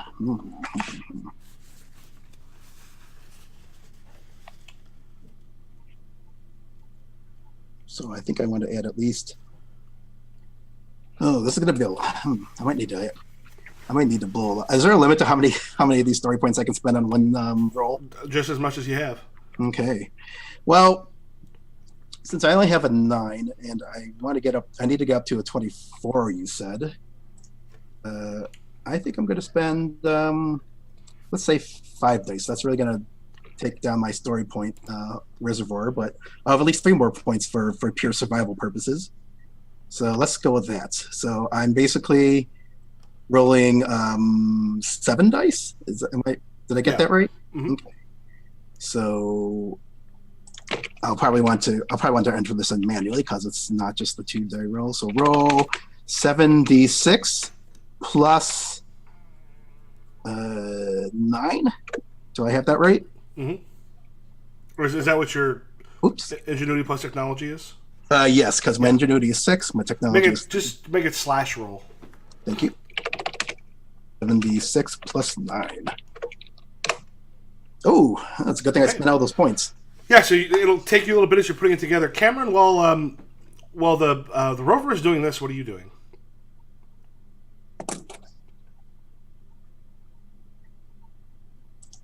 Oh, Rex, you're muted. This is like the cultural center. I'm assuming that there are like books and stuff. Yep. I guess I want to do research on. I forgot the word, but they said they captured something. Started with an S.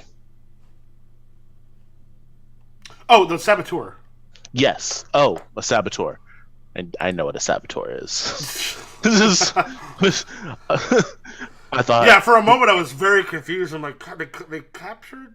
Yeah, Michael's no, my mind was character. processing that word as an alien race, and then just. We are the saboteurs. We screwed up our own home so poorly, so badly that we have to go for yours. All right, then I guess I'm going to look for information on this ship and where it's going and what it's doing. Okay, yeah, there's sort of like, it's not time long, and you kind of open up something, and it's like there's like a history of Earth part of it. As you sort of like flipping through, like towards the end, you're sort of like, it's very weird to like see things from your own time. Like you find out how different like nations rose and fell. It's so weird to think like you're from New York, right? Yep. Yeah, to like find out about like the fall of America and it being like brought into, since this is a BBC show, since it was made part of London or part of England, like all these different things, and then as you go through, and it says in the year 2700 we launched, or 2736 we launched. Oh. Okay, so the rover wasn't joking about the time travel thing. Yeah. All right. So basically, like, there's a whole thing about the back of it, like this generation ship. It will take at least 9 generations to arrive where it's going, and then they will be able to form a new colony in it kind of goes into in detail on the planet that they found that by all the information they have, this planet actually should be an inhabitable planet that they'll then be able to start a new race of humans on.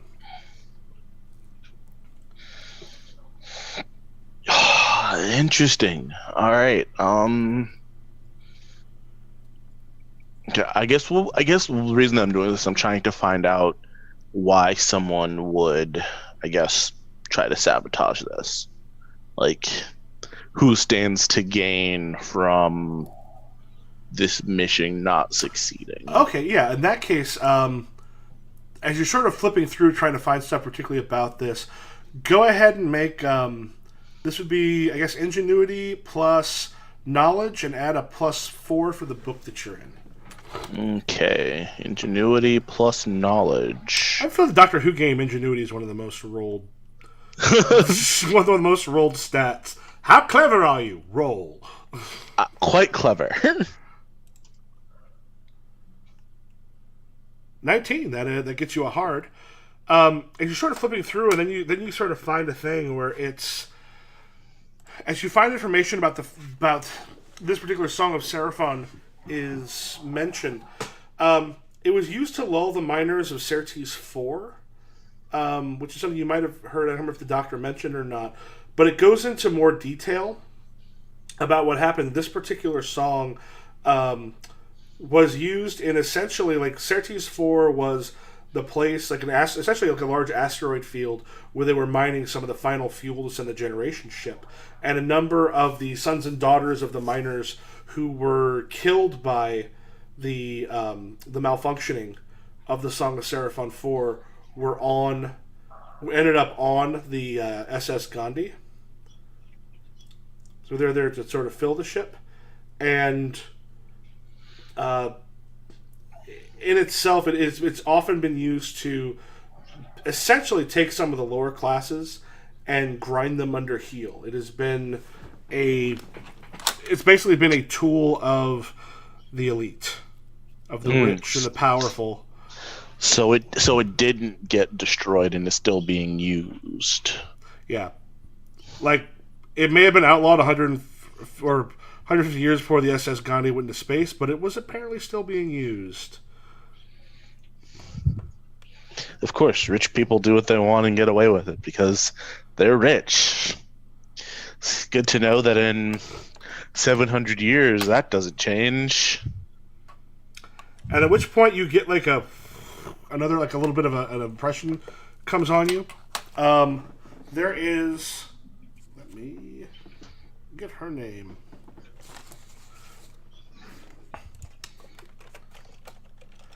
You see someone as like, Yukiko, what should we do? And there's a woman who looks up and she's kind of got steel in her eyes. She goes, he's going to try to stop it. We have to kill the doctor. Doctor! And I'll say, Rex, the camera, this is in the future. Okay. Okay, so it's not a vision of the past. This one is a future vision. Mm-hmm. Yeah, and you got the rover is sort of building the thing, and Doctor, as we left off, I think you had basically said, no, everything's fine. Oh, Jim, I think you froze, or you are very zen. Are you affected by the Song of Seraphon?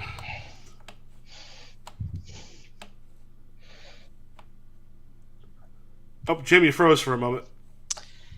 Yeah, sorry about that. That was just my internet hiccuping. Okay. I thought you might have been affected by the song. You're just like... Nope. Looked very peaceful. That was an internet hiccup. Like, from my perspective, you all froze for a minute, so... Time is weird, man. It is. It's all relative, brother. Okay. I can't remember. The last thing you said was, one of the things Data found super weird. I'm trying to remember what it was. I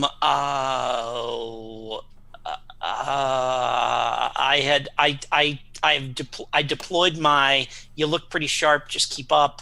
Okay. Just pay. Just keep up, and you'll catch up. And what was the other thing I said?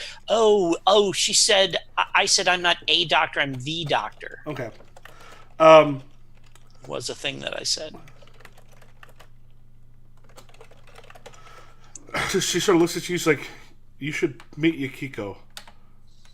Oh, that's right. They asked you how you were still going around there. You said gravity was only 90%. Oh, that's right. Gravity Yes. Gravity on the ship's only 90%, so Yeah, so like- it's actually easier on the hips. Yeah. Yeah, she goes, everyone up there should have been affected by the song.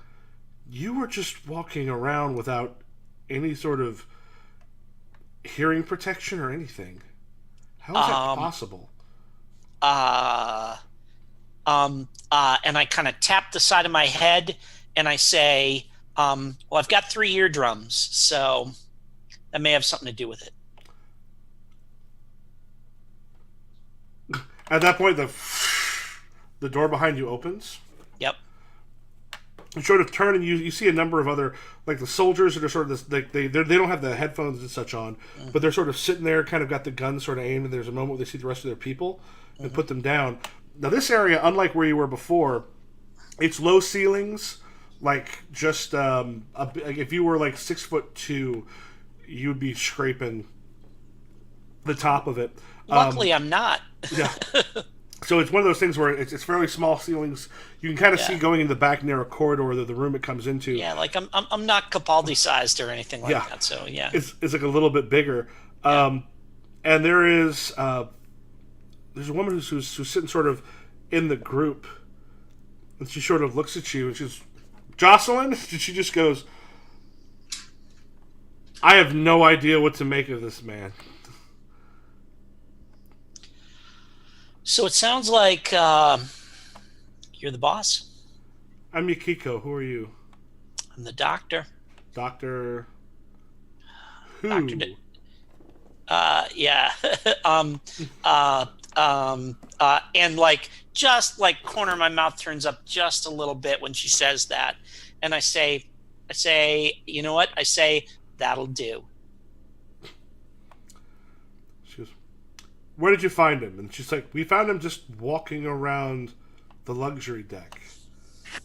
She goes, that should be impossible. I saw a sandwich. She sort of comes forward and she's like, kind of like looking over, and some of the people around her almost sort of come in. So what's the deal? Is she like a big buff soldier type person, or no? She looks very bureaucrat. She's got it. Okay. Yeah, like she looks. She's not like, she doesn't seem to be sort of a warrior, but she's got some steel in her eyes. Like this is someone who's got like a will to her. Yeah. She looks over. She's like, you're walking around the luxury deck, around everyone else. You don't seem to care. Did it drive you crazy? Or what are you? I mean, no. I mean, it wasn't a very good sandwich, but it didn't drive me crazy. What deck are you from? Look, I'm not from your ship. What? And like you hear one of the guns behind you literally drop to the ground. Yes, yeah. Yeah. You're not. That's not possible. So, let's take a second. Yukiko? Yes. You look pretty sharp. So, let me lay this on you here. I'm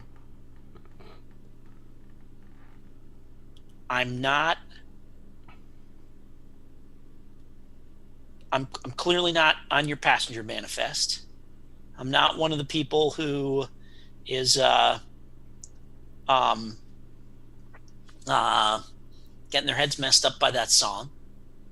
So if I can help you, does it really matter where I came from? Just a moment where she just goes, we should talk. Come with me. And starts kind of heading down the passage. Mm-hmm. You follow? Yeah, I'll follow along with her. You know, and I'm kind of like looking around, seeing what's up and stuff like this. What's what? Okay. Yeah, you head down the passage with him and the rover. You now have the thing done, and at this point, Cameron, you have... Cameron? Go back to the thing. Yeah, Cameron, you've gone through and sort of looked over the stuff, and you've gotten your sort of vision.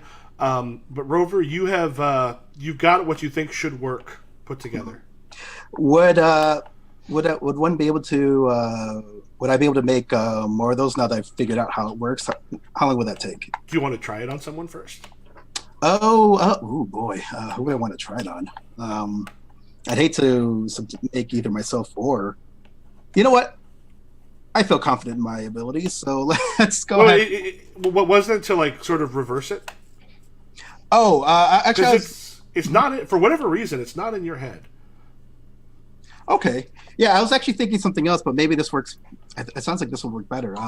Because I was thinking maybe just something to block any further hearings of the song in question. But if the rover has actually created a means to revert the the presence, the registering of that's Yeah, we'll say because the thing is that since like what the doctor said earlier, the doctor put it so it gets in the head, so it stays there. So you need actually something to sort of reverse it. I see. Yeah, that works. That way, we wouldn't necessarily need more than one. Then, if you could just like listen to it and then pass it on, I guess sort of thing. So if it's already, if I don't, so when I put it on, I don't hear the song anymore. You don't. Yeah, the thing is, you didn't hear the song to begin with. Okay, so maybe my third eardrum also helped out with that. If, and the thing is like Rex doesn't hear it either. Though the thing is that you wouldn't necessarily know why Rex isn't hearing it, but you know that like whatever's affecting them is not affecting any of you. Okay. Well, I've already seen him demonstrate some kind of psychic power. I could. It wouldn't be that much of a leap to say that might be why. Whoever's next to me, let's slip on the earpieces on them and see if they snap out of it. Okay. I will say, Rex, when you're looking at the stuff, you probably also hear someone just go, "What? Oh my! What? Shit! What happened? Welcome back. What? I heard a. Oh God! Oh, was it you? Was it your face? Oh my God! Oh my God! Oh my God! Maybe I should talk to them. Please do, and then I just say under my breath, "This is the worst thing." They're just like covert agent. What is that? What? Huh? And looks over at you, Cameron. Just Hi. Hi. All right, good. You're calm. That's a good place to start. There's this Do you moment know where he's just like.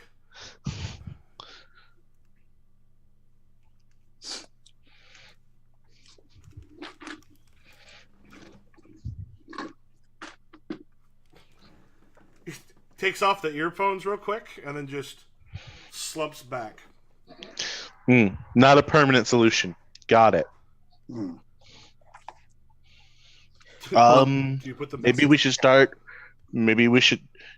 Actually, I need to go find the doctor. His life is in danger. Maybe you can go hook this up to the intercoms and just play it. The doctor's in danger. I'm going to help you out, but let's. Yeah, the doctor's in danger. I'm gonna help you out first. Okay, that's fair. Yeah, that's a good idea. We'll do that next. So it seems like is the song perhaps continually being rebroadcast then? Possibly. You're not quite sure of that since you can't hear it. But the thing was, you noticed like he seemed confused. Was like, "What is this?" Took it off and then slumped back. I don't know if you tried to put it back on them, or not. But I'd want to keep it on me just in case. But okay, so you just take it. Yeah, there's that moment where you just sort of then back to it. You just grab it and go. Where do y'all go to? The last place we knew the doctor was, so the bar with the sandwich. Okay. You gotta hit the bar of the sandwich, and you see that there is a freight elevator that is lit up, and all the rest of them seem to be dark. Can we tell if it most recently went up or down? The number on it says 6.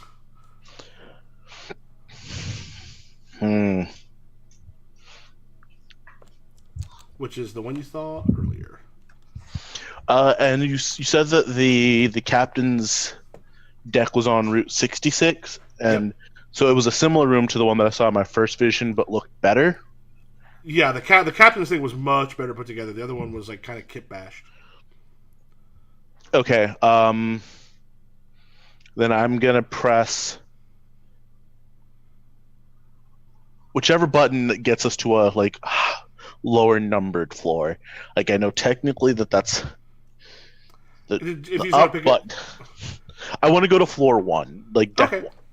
Yeah, so you go in, you literally just go 1.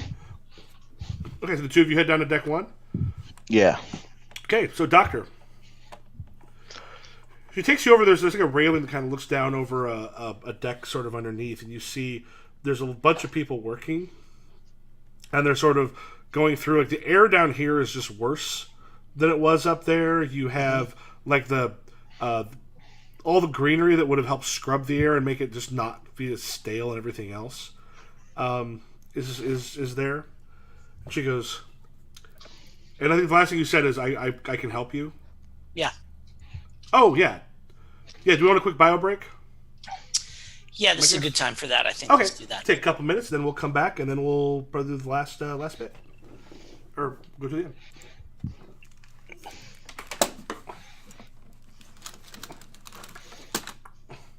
And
Well, I finished up my stint in one of the Gauntlet training camps for new game masters. That was fun.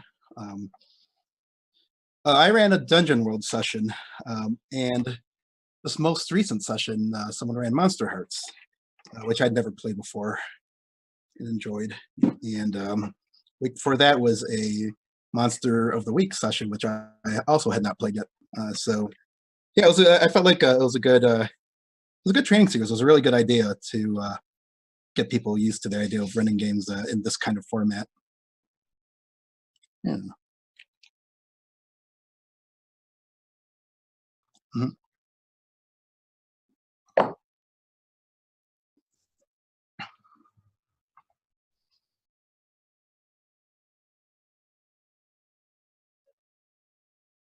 Huh.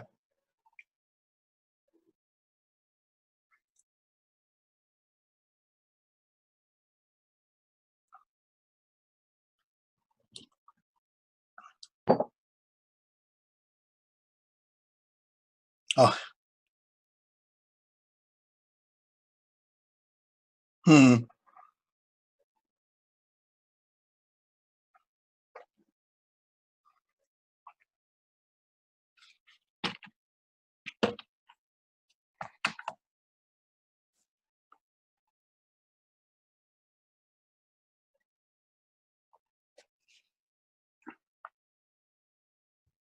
Right.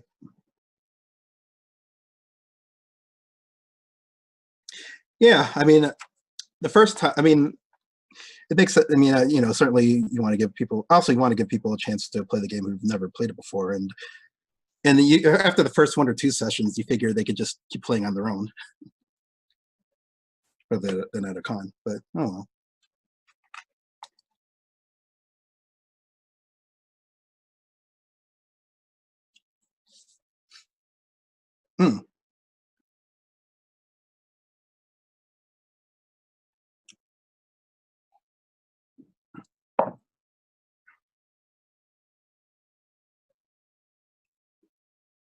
Hmm.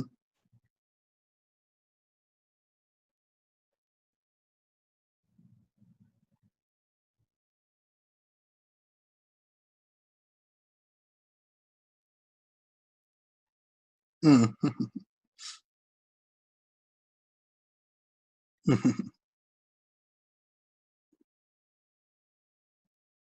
Now, did each headshot have a set of stats associated with them?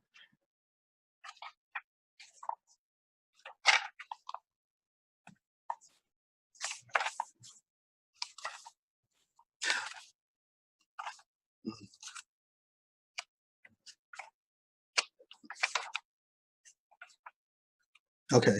Hmm. Right.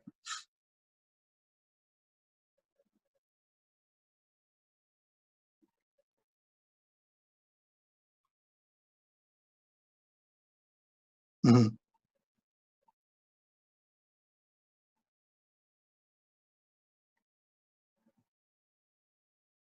Hmm. Well, I guess I can see how that would work well with a Powered by the Apocalypse type game, where so much of the character creation is built into the playbook. So it makes more sense that you could just hand that person a picture and right away they can come up with a character based on that picture.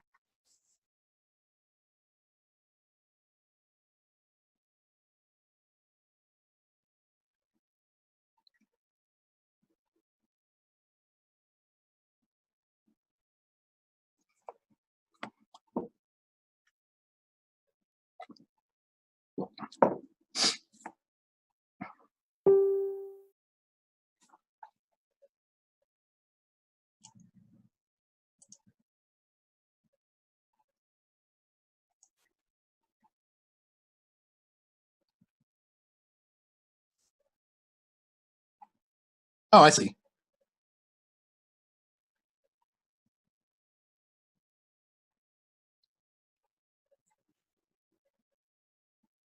Mm. All right.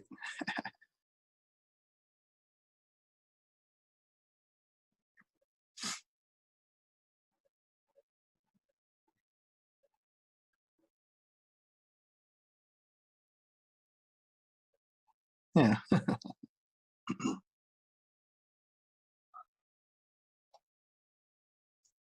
Right. Speaking of Monster Hearts or Monster Heart type scenarios, I just finished watching the first season of Chilling Adventures of Sabrina. I dug It's it. so good. I watched it all the day it came out, and for someone who has binge watched like 5 series very recently, I guess I can't keep saying that I don't binge watch a lot, but yeah, I watched all of Sabrina the day it came out. I watched all of Umbrella Academy the day it came out. I need to see Umbrella Academy. I saw you post about Umbrella Academy, I think. Oh, yeah. It's so good.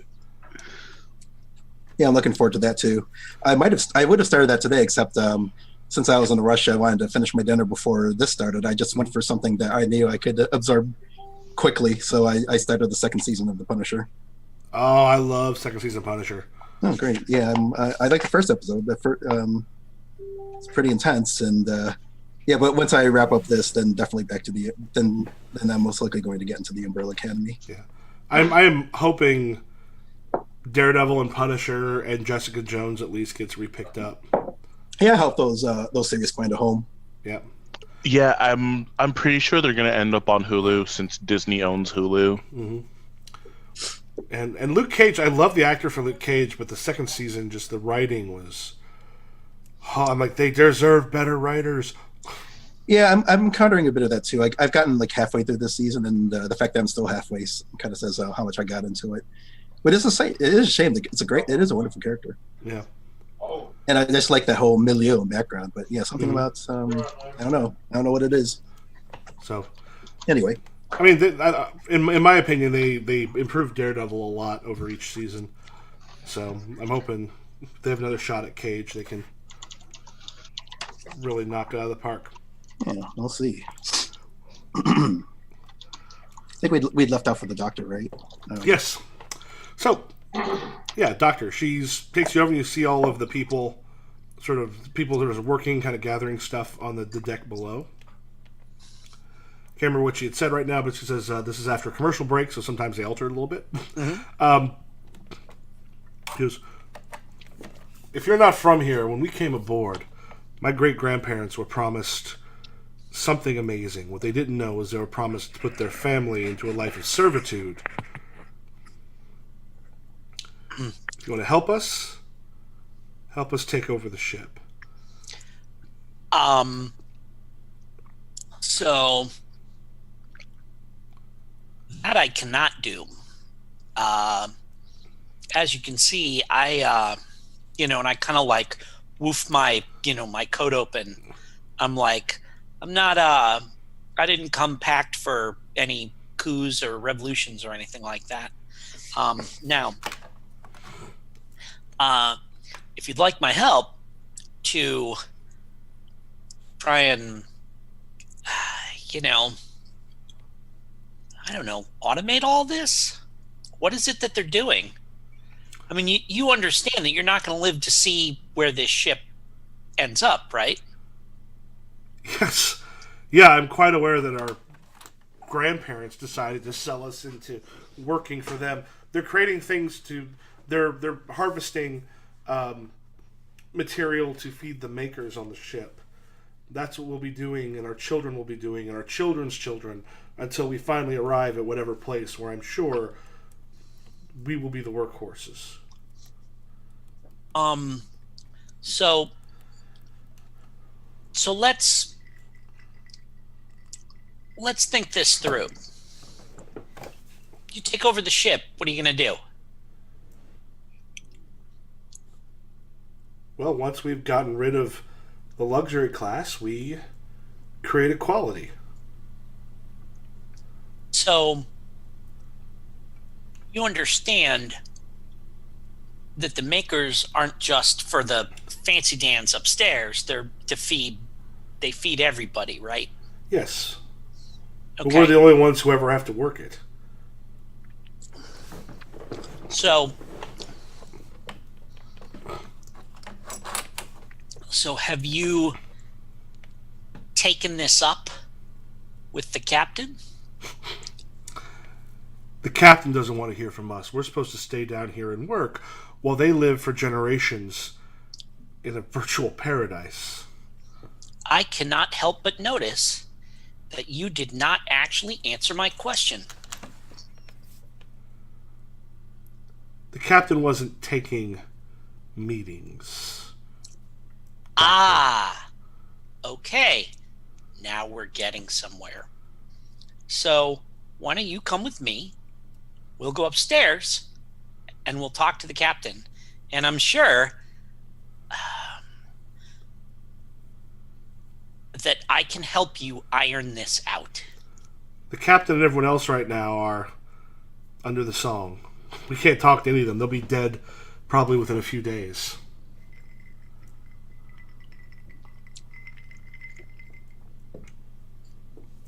So what do you need me for? You just showed up. No one called for you. We're going to let them die. We're going to go up there. We're going to shut off the song. So why do you think that if you go upstairs, things are going to be any different and the song's not going to take you over too? We have headphones. We have the helmets. We're not going to be taken by surprise. We're going to send people up to reverse the sabotage that we did in the first place. Oh, so you put the song in the system. One of our people possibly sacrificed himself to do so. We hope he's still alive when we go up. Okay. So, you all know how to fly the ship?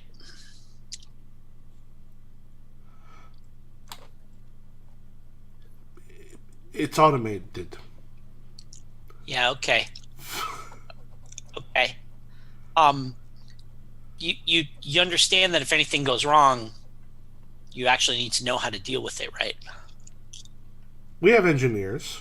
Yeah, okay.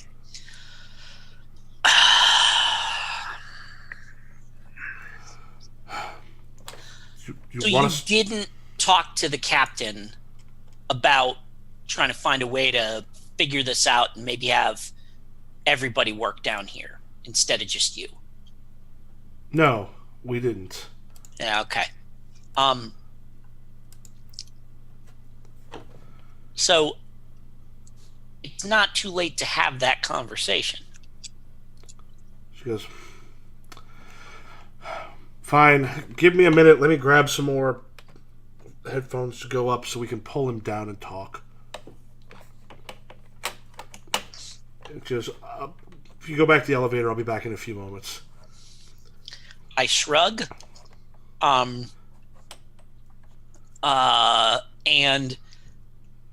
yeah, and I'll just walk back to the elevator. All right. She's coming or she's not, you know. There's a weird amount of tension on the elevators. You see the elevator go like 4, 3, 2, 1. And they're all sort of staring at it. They've kind of got guns kind of ready, but nobody's like aiming at it. Cut it out. Cut it out. Someone Cut it out. Someone else has the elevator. Just Oh, yeah, that's probably the kid. The what? Cut. Okay, so you went to floor 1? Okay, so floor 1 opens up, and in it, like as you sort of as you reach floor 1, you can kind of feel a rumble deep in the floor, and it's a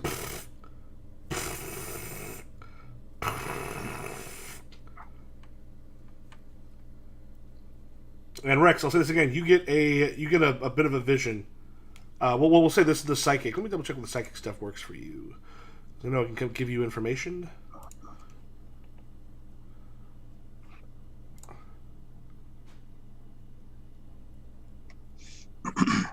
Okay. You get the longest precognition you've ever had, the furthest out. Oh, good. This is like normally it's minutes, hours, maybe a few days ahead. You feel like you've gone a few hundred years ahead. And you're walking in the same ship, and like you see sort of around you is skeletons, and you're in the bridge, and you sort of look up, and there's a thing flashing of this very old and now dust-covered machinery, and there's just a thing. It's flashing, but it's actually starting to lose its power. Fuel tanks empty. Fuel tanks empty. Fuel tanks empty.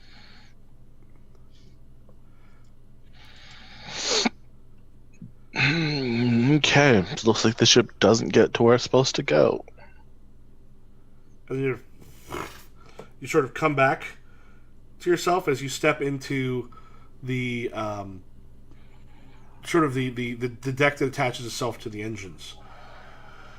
And this place, it's shaking. There's lots of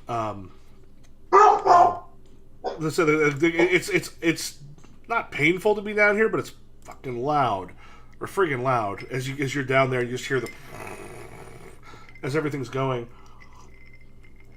And I will say this: the rover, a generation ship, shouldn't really need to fire its engines much. Sure.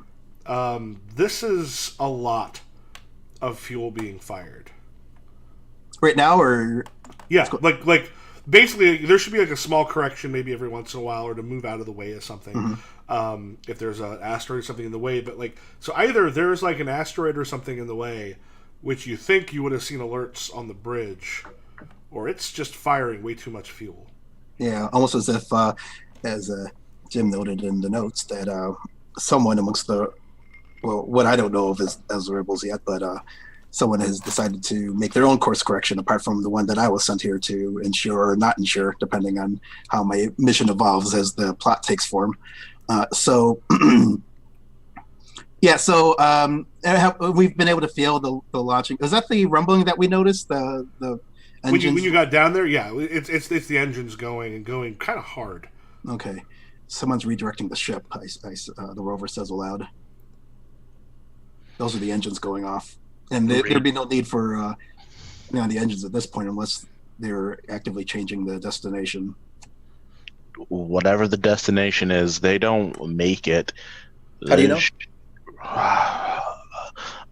Sometimes I kind of see the future. Oh, precognitions. Yeah. Oh, One sure. thing you know is it's possible to alter the whatever you see is not set. It has probably saved your life on numerous occasions. Yep, that's normally how I avoid getting beat up by people I've conned. Most of us don't have to worry about that. Well, I do.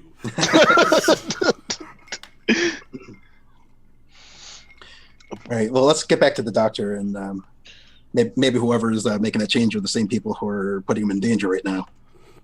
Yeah, that's a good of a plan as any. I just don't know what floor he's on. Well, we did read Deck 6 as a locus of activity back when we were on the bridge. Isn't that right? I did know that. Yeah, let's head to Deck 6. All right. Yeah, so the doctor, you kind of see the 2, 3, 4, 5. Bing! I know guns in real life don't make that noise, but they do in TV shows. They're very loud in TV shows and movies. Boom! And you look and you see all of these sort of, like I said, the guns, a lot of stuff probably made from makers. Like, decently well, like, they're enough gun to be a problem if you're on the other side of it. And there are a number of people in some sort of rudimentary body armor. And you also see the doctor sort of standing among them. And Doctor, I see you've made some friends. They're with me. Just Jocelyn's like, okay. If they're with you, then why are they aiming at us? because they have guns, and when you have a gun, your natural inclination is to point it at someone. Now, cut it out. Yeah, that's a good point. Yeah, that's what guns are for. Okay, they sort of lower them at that point. You also came down from the infected decks. Yeah, they're with me. Look. This is the kid. This is the spook. The rover, thank you very much. Spooky. Borderline offensive. Oh, Not if you're a there's CIA spook. There's no borderline. Not if I have anything to do with it, but anyway. I don't trust any of you CIA people any further than I can throw you. We have the same bosses.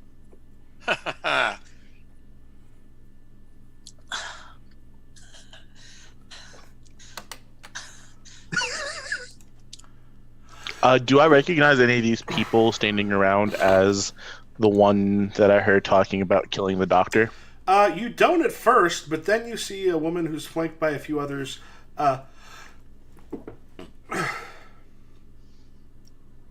Okay. You see a woman who's flanked by a few others come into the room from behind, and she very much looks in charge, and she's very much the person that you saw. Who are they? Yukiko asks. All right there, Madame Lafarge. Come on. Doctor, do you have a quick second that I can talk to you? And I shrug like I'm standing right here. Like I make that shrug that's like nothing's stopping you from talking to me right now. Like, maybe not around people that I don't know. Whatever, kid. Wait, does your psychic allow you to like throw something into someone's mind? No, I did not take telepathy. Oh, okay. Oh, yeah, this is just a general basic, like, I see things. Yes. Or read their minds a little bit. Mm-hmm. Look, kid, here's the thing. You've just said you want to talk to me without them here. And they're like right there, and I'm pointing at them as I'm saying this. So if we go do that, they're going to get all kinds of notions about what you're telling me, and they're all going to think it's about them. So if it is about them, you may as well just tell me, So then they don't have to wonder. Cameron just like gives a very like frustrated sigh, points at Yukiko's like she's planning to kill you. So tell me something I don't know. Do you have new information for me, kid? Okay, at which point, there's a moment and she's like, her eyes go super wide, and she goes, "They're trying to stop us. Stop them." At which point, we sort of go into like a bit of the combat, because remember, combat in this goes, what was it? Talkers, runners, doers, fighters. Yep. Yeah, so when she says they're trying to stop us, kill them. And everyone takes a moment for everyone to sort of realize they've had their guns down because they've been a little confused about how weird it is you come down from there. And I turn to Cameron and I say, "What's your first thought here, kid?" Can I yeet their guns out of their hands telekinetically? Yes. What do you say when I say to you, "What's your first thought here, kid"?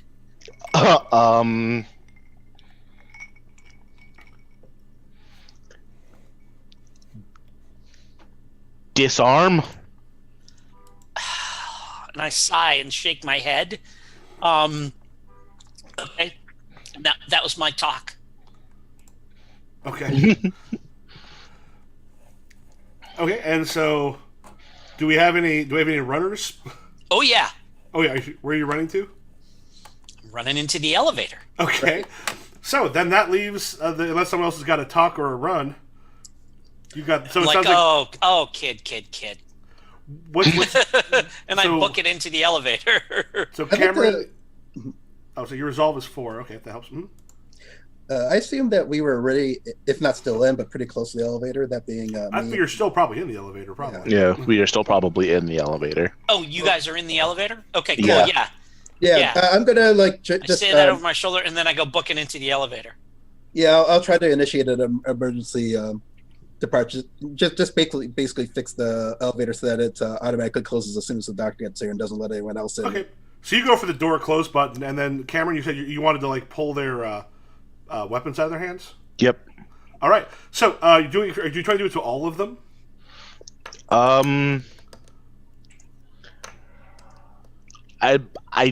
Cameron is not very trained in his psychic powers because he never had anyone to train him, so he doesn't think he can do all of them, but maybe just the ones closest to the elevator. I will say, if you get a very difficult, which is a 24, which you can get by spending some of the story points, you can actually pull them all into the elevator. What? Oh, okay. Oh, the guns. Yeah, actually, yeah, no, that's yeah, I'll do that. Nice. Hopefully. So 2 story points get you 1 die, and then every story point after that gets another one. Oh, kind of reversed. 1 story point gets you 2 dice. Okay. And then every story point after that gets you 1 more. Okay. My telekinesis. No.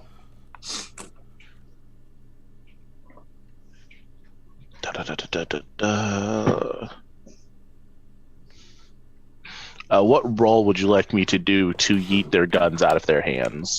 For you use resolve instead of strength to determine how much you can live. It looks like probably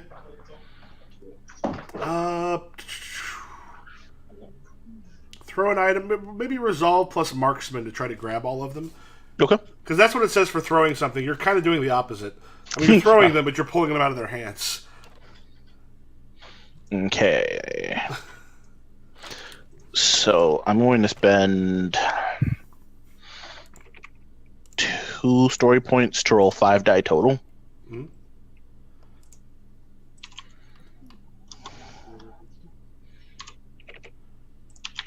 And then Well, plus... it would be... Yeah, 2 would add 3, you're correct. plus 6.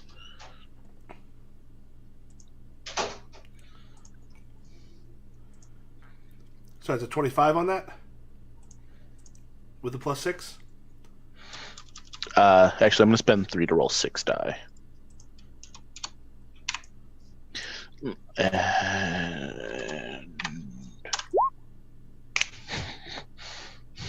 Oh, 24 was very difficult. You got a 25. You're just like, and it's the most you've ever kind of drained yourself in doing it. But as they just like the funny thing is, the three of you probably have to duck to avoid all of the guns sort of striking the side of the thing as the door. You hear, "Stop them! Stop them!" to avoid the gun rain. So I want to do a thing where the guns come whipping at us, and I just have an annoyed look on my face, and I just catch one, and in one smooth motion, I strip the magazine out of it and remove the firing pin, and then toss the useless gun back through the elevator doors before they close. You actually see Yukiko catch it. Like they're just sort of looking as like it's one of those doors that kind of like four sides kind of come into a little triangle. Yeah, sure. So the last thing you see is Yeah. Do you hit a floor? Or does someone? I guess the Rover, you're the one that hit the closed door, so you're right there. Yeah, let's. I say we need to talk to the captain. All right, back to the. We did see the captain on the deck, right? Yeah, he was on floor 66. Yep, that's where we head. And as the elevator is moving up, that thing I did with the rifle, one by one, I'm picking them up and rendering them inoperable. All right. And then kind of neatly leaning them against the wall of the elevator. Would you mind catching us up on what you learned from the rebels down there while you're doing that? Yeah, sure. It's a tale as old as time. Workers of the world unite. Well, workers of the world ship unite in this case. They are unhappy that with their lot in life, they have been tasked with feeding the matter builders. What did they call them? Sorry, the makers. The makers. Sorry, this is me as a player not remembering exactly what the term was. They have been tasked with feeding the makers, and that is what they will do, and that is what their children will do, and that is what their children's children would do.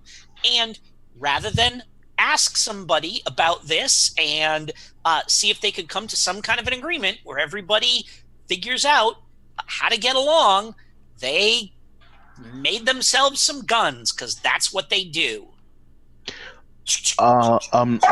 Doctor, they weren't tasked, they were forced.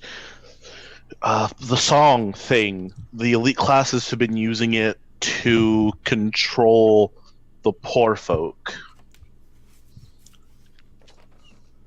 Now you got a vision that says that the way things are going right now, they're not going to make it to where they're going to go. They're going to end up stranded in space and dead. They'll make it to where they need to go. We can get them where they need to go. We just look. We need to get these people talking to each other because they're not talking to each other. We need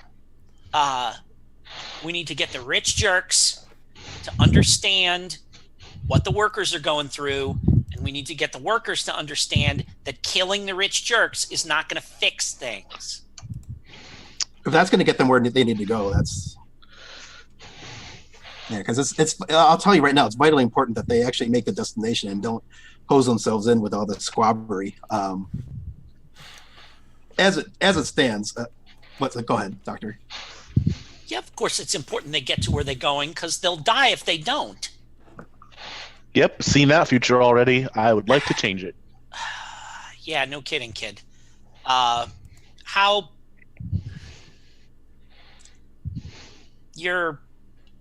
reliable is your whammy?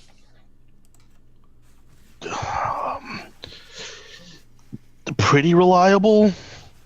So pick through your head and see if you can figure out what the easiest thing for us to change is going to be.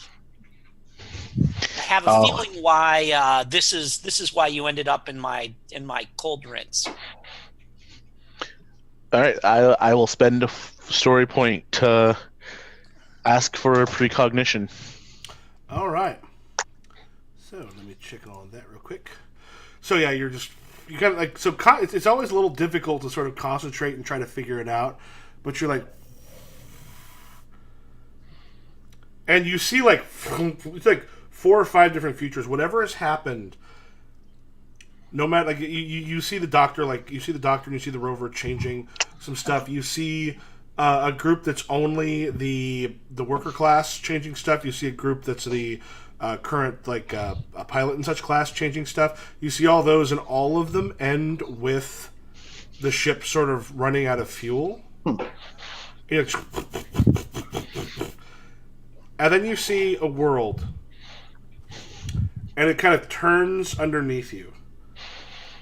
And there's something about this, like you can almost feel like humanity itself taking hold. Like there's a history that starts here,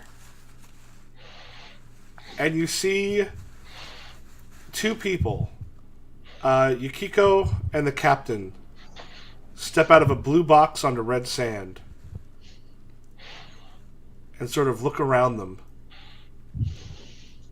at the first time either of them has ever been on actual soil. I assume that I know the blue box is the TARDIS. Unless there's another blue box you got hanging around. And it's just those 2 stepping out of the TARDIS? Well, they're the ones you see. Okay. Yeah, I'll snap out of my vision and like, the only option that ends with this ship getting to where it needs to go is making them work together.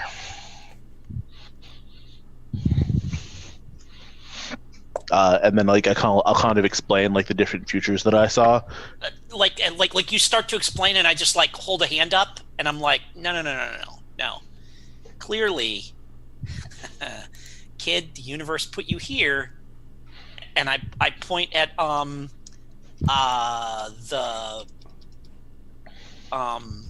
Me? Yes. Yeah, what is your name again? The rover. The rover. Thank you. AKA the spook. And I point at I point at the rover, and I say, clearly the universe has put you here to make sure everyone knows that I was right. Can I pause real quick? I just want to double check. Yeah. So part of the thing with the Doctor Who, like the thing with the psychics, and also this is sort of a Doctor Who time thing. I just want to make sure that was okay, because the idea I had is like a way to do it would be if the ship can't make it. So I'm just making sure if that's cool, or do we want to retcon the idea if you want it to be more the ideas your characters have? So I'm checking player. Oh, you're saying that there's what you're envisioning is that there's no way the ship will make it, no matter what. No, there might be. But the thing is, like, so I just because he had the psychic thing, otherwise I wouldn't have. It's going to be. I mean, it's going to require that we get them to work together. That's exactly. Absolutely, yeah. Okay, so I just wanted to make sure, because I don't want to be like, here's the only way to do it, because there's a couple times I might have an idea and it's actually working. So let me tell you what I think. You're not telling us how to get to that point, so I don't think it's. So I have a very specific thing about what I think that vision means. Okay. And cool. and we can and I want to try and play to get there. Sweet. Okay, cool. I just wanted to make sure it was and cool. He tells me that thing about the 2 of them stepping out onto the red sands, and like just kind of one eyebrow goes up, like, okay, I got it. Like that's the answer. Now I know. Yeah, and just to make things interesting, I'm kind of like trying to think about why the rover is here and how the rover can kind of like affect the story in an interesting way. And well, the rover, of course, is a shifty operator type.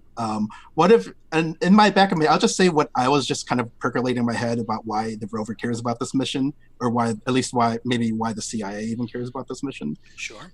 And at least the first thing that came to my mind was that it's important to Gallifrey that human society gets this colony going, because in the far future, this colony will eventually be a major defense point against one of the big Dalek wars. But in order for that to come through, they have to make sure not only that the colony makes it there, but the colony makes it there in the kind of condition with this kind of society that would be most capable of defending against the Daleks when the time comes. Even if it's not necessarily, the best, most equitable society. So if there's a way do we want to play this in a way where the rover is still kind of at press purposes with the Doctor, just to keep it interesting. And then hopefully the Doctor, since it is Doctor Who and not the Rover, eventually the Doctor finds a way to outsmart the Rover or whatever she's trying to do. Sure, I think That that's sounds fine. like a way to play it out. Sure, yeah. Okay. Cool. Yeah, I just wanted to make sure out of character, because I was like, that's dropping like a possible place to go. I didn't want to be that thing if it wasn't cool. So. Yeah, no, like the vision gives me like that. That's the like light bulb going on over the Doctor's head. You can kind of see it as he's explaining it. Mm-hmm. That like, okay, yeah, either that or ha, I knew I was right. Yeah. Like when he tells him about that. Or even if we just wanted to keep it simpler, right? We could just say that the Rover is basically here to make sure that the Doctor shows up and does the Doctor's thing. Totally fine. I mean, otherwise, given that we have like 15 minutes to wrap up, we might want to just stick with the simplest thing. Yeah, I might not have. I like whatever. Oh shit! Yeah, I forgot to ask for pacing if we wanted to go till 9 or what. So I mean, the TARDIS got to this place somehow. Mm-hmm. I was even thinking that maybe the Rover found some way to ask the TARDIS to bring you here. Yeah. I think, like that's the thing that makes the most sense. You put some kind of beacon or whatever, or something like that dragged us here. Yeah, and I'm basically here to let you do your thing, and let you pat me on the head to make you think that you're still in charge the whole time. Well, but I also kind of love the idea that like the Gallifreyans gave you a thing that could divert the TARDIS, but you had no idea which Doctor you're going to get, which version of the TARDIS, which I love the idea. You were genuinely surprised when I walked out, and you're like, right. Oh. Yeah. Okay. Red Sun Doctor. We were expecting her. Yeah, exactly. You don't recognize me. Okay, so we haven't. Yeah, like that kind of thing. I was hoping for the one who just got out of training, the real fussy one, but yeah, let's roll with that. I like that. I think that's great. Okay. Yeah. All right. So we're gonna go see the captain. I think we're on our way to see the captain, right? Okay. Yeah. Yep. Kind of head to the bridge, and at this point the Rover's got the little earphones you made. That's right. Yeah, I made this. It'll cancel out the effects of the. If you're wearing these, it'll cancel out the effect of the song. Okay. And I could make more, but let's. I've at least got this one, and I guess we can slip that over to the captain. I guess. Yeah. Yeah. What? Easy, Skipper. And looking at all three of you, just like very confused, like.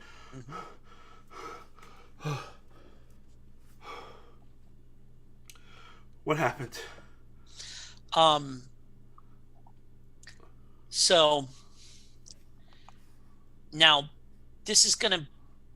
Okay, you're gonna be upset by this, but I need you to just take a breath. Take a breath. Take a breath.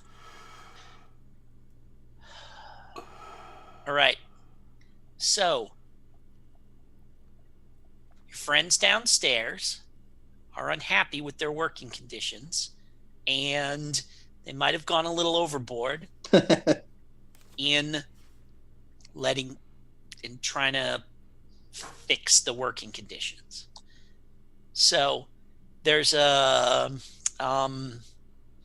song that you can't get out of your head, and they kind of put it in the sound system here, and it's been messing with your heads. Looks around and sees all the other ones who are like frozen, like not frozen, but basically sort of out of it. He's like, oh my god. They're gonna be okay. They're gonna be okay. We can fix them just like we fixed you. But right now, we need to have a meeting where you and the lady. Door opens. Yep. So you keep going. Some other ones in like the helmets and the heads. Yep. They don't have guns at this point. Yes. Yeah. But they've come in and they've grabbed like cudgels, like spanners and cudgels and such, and they wrenches sort of, and stuff like that. Sure. Yeah. And they see the three of you along with. Now the thing is, all of them are sort of, because I'm assuming Cameron, when you like grabbed all of their stuff, there was some sort of like a hand out or something, so they knew you were the one doing it. Yeah. Yeah. So there's a moment that they kind of come on and they're all looking at Cameron like. And I kind of hold a hand up. And I say, and I point at Yukiko, and I say, "You and me and him, we're going for a walk."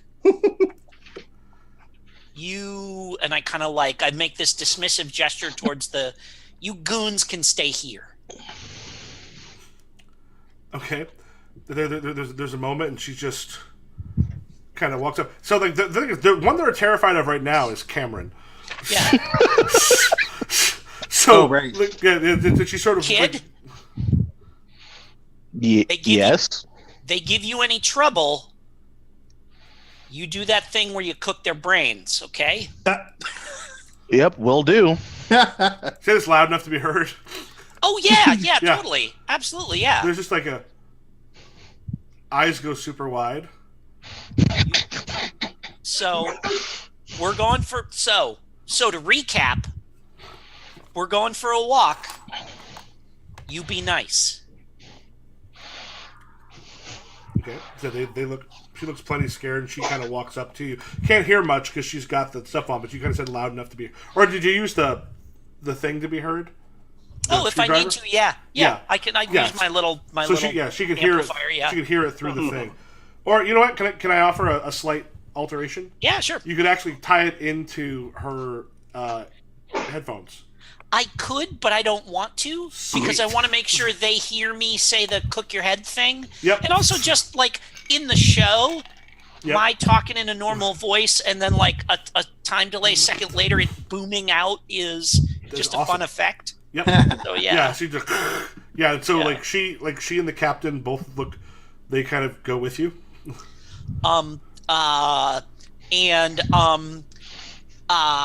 I turn to the spook and I say, you may as well come along too because you're going to have to send a report in.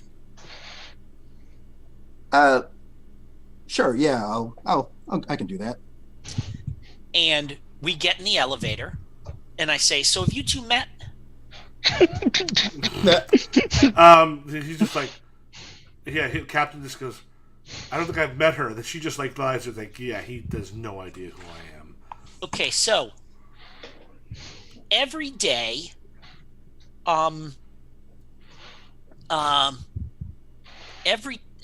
scratch that.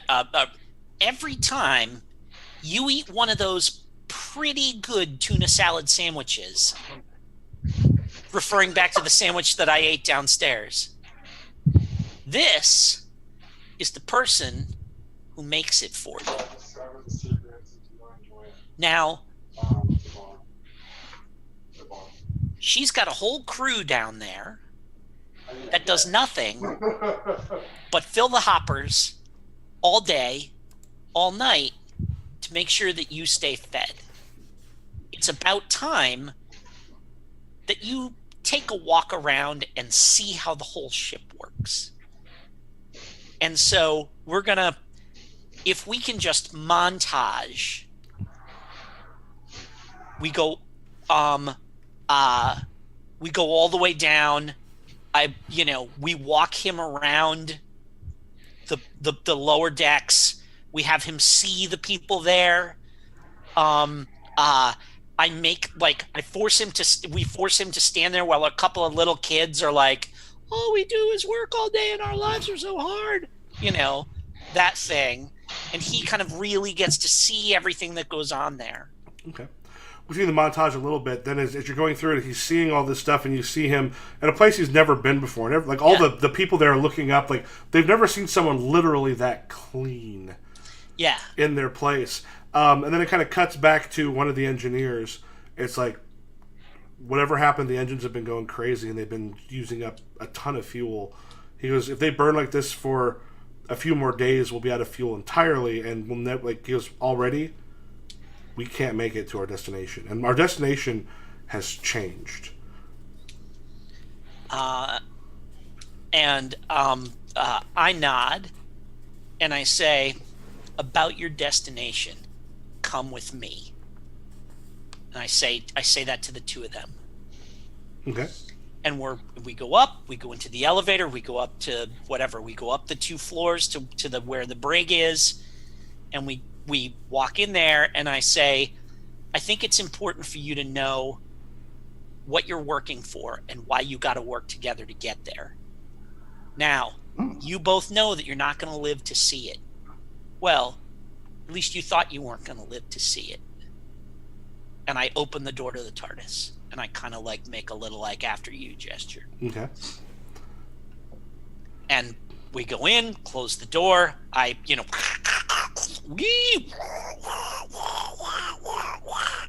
and the TARDIS does its thing. Mm-hmm.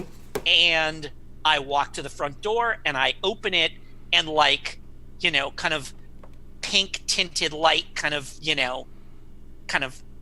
rays of light kind of shine in through. There's like a pink glow as I open the door. And I kind of gesture to the two of them. Yeah, and then there's this moment where they both look out and like they have never seen anything higher above them than about 30 feet. And Yeah. that's, to be honest, that's mostly the captain. Yeah. As it's just like, and they sort of step out, and it's like it's this, like they've stepped on like some soil, but it's always like fairly hard packed over. Yeah. Over like things. And they're just like this, and like Yukiko kind of goes down, like runs her fingers through. And I do that thing where like she's down running her fingers through, and the captain is marveling, and I kind of squat down to her, and I say, "This is where you're headed. And when you get here, it's going to be amazing. And you're going to do amazing things. But only if you work together. Because if you don't," and I kind of look up at the captain, I say, "Doesn't matter whether you live up on the top with the, if you live up on the top with the open bar or underneath filling the hoppers, none of you are going to make it." The two of them sort of look at each other, and their gaze kind of falls down, and they both sort of start to laugh, kind of at the same time as they're looking at the world around them, this thing that they've never seen before, and that sounds like a good fade to black. Yeah. And episode over. Nice. Do we have can we insert a couple, like maybe a few like Yes. Oh yeah. Did anybody want some like moments? I've got ideas for 2 scenes. Does anyone else have anything they'd like to insert into the episode script? Maybe one more, but go ahead and do your. What are your 2 thoughts there? One is something I would have liked, just a brief bit of dialogue I'd like to have with Cameron at some point. Maybe while we were, throughout during one point where we were like running around together. Maybe at the point where I asked like how long he's been working with the doctor. He says, "Oh, like I just met him," and I'll say, I've seen the doctor a couple of times. I've worked with the doctor a couple of times, and doctors, frankly, and don't tell him this because we don't need his head to get any more inflated than it already is. But he's an amazing individual. But you may see this someday yourself. But he can also tend to be really driven, like sometimes even scary driven. He may seem like he's over it all and very jaded, but once his spirit latches into a mission, like, take my word for it, he can be downright ruthless. Just Kid, or Cameron, I says, because he makes a point not to infantilize our young psychic. Yeah, it's going to be important for you to watch out for that. He, like I said, he's a great guy, but just just try to make sure he doesn't go off the rails and do something really scary. That's kind of like, does Cameron have any particular response to that? I guess like Cameron's only like question is, so you know him in the future. I'm guessing I don't get to go home after this, huh? Honestly, that I don't know. I know you were friends with the doctor. I know you traveled with him, but I don't know what I don't know the circumstances by which you stopped that. That's really all I could say. I've got I can't really say too much. It's a whole spoiler thing. I'm sure that's a word you 21st century people know about, right? That's a thing in the 21st century, right? Spoilers, yeah. I hope you understand, kid. Or see, Cameron. But that's basically. I just wanted to insert that bit, that little foreboding bit. And the second thing, I think it'll be like I think it could be fun to like see in the far future, kind of see what Rover's mission was about. Kind of like a far future scene where you see like this big Dalek armada, and it gets like kind of like waylaid by the defense of Gandhi World or whatever they end up calling their colony, and just a sign that that's why it was important that they survived, because they end up saving the galaxy from one of the many Dalek incursions. Dalek, B-A, how's that spelled? I'm sorry? Oh, Dalek. Yeah, sorry. Yes. I don't know why I thought it said Dalek. I was like, oh, okay. they're like Daleks, but they're kind of more donut shaped. I don't know. But it might even be fun if you see like someone involved in that battle, like if the Rover's actually involved in that battle somehow. What can I add a thing? What if you give them before you leave some information that in future generations will help them with the Daleks? Yeah, maybe. Maybe something along the lines of while they're negotiating. Maybe if I stick around for the negotiations, and this might play into what the Rovers specialty. But if it looks like the coalition government's going to feel more like an anarcho-syndicalist commune, I might, for good or ill, for their perspective, maybe try to encourage to make sure that they don't turn away, entirely turn away from an emphasis on a strong military defense, because eventually they're going to need that when it's Dalek time. But also not so much that it becomes like a crazy dictator that they're fighting again. It's going to be a lot of like delicate needle threading that I'm sure the Rover would do, assuming he's allowed to provide guidance in negotiations, to the extent that he's allowed to participate in that. Cool. Yep. That's kind of that maybe I can also sneak. That's where I can sneak in some helpful information for that might pay off in the long run to make sure the colony doesn't get destroyed by the Daleks. Okay, Dave, you're able to give them that stuff. Cameron, do you have any?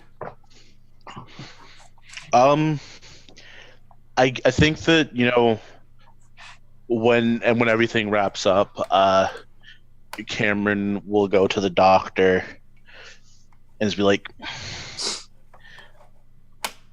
I think that I get the feeling that I need to stay with you. So when you find me, this is kind of cool, because this can totally combine my epilogue scene that I wanted to do with yours. Okay. So you find me at that bar, and I am like behind the bar. I've got my jacket off. I've got a bar apron on, and I am making like crazy, exotic, weird drinks for the people coming up to the bar. I'm like one pan-galactic gargle buster, and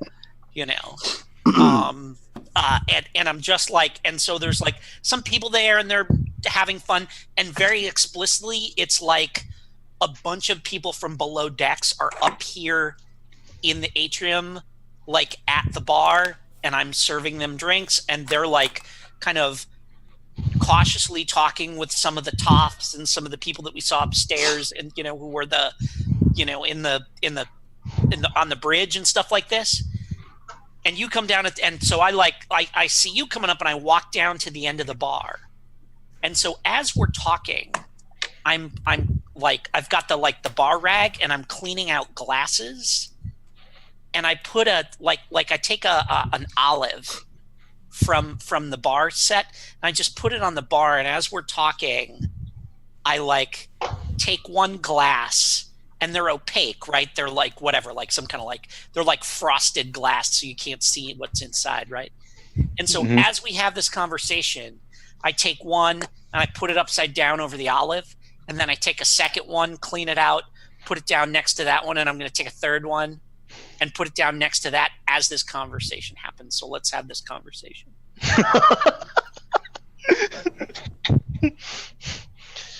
Um, I live my life following my gut and my feelings. It's how I've survived this long, and my gut is saying that if I stick around with you, we can accomplish some pretty great things.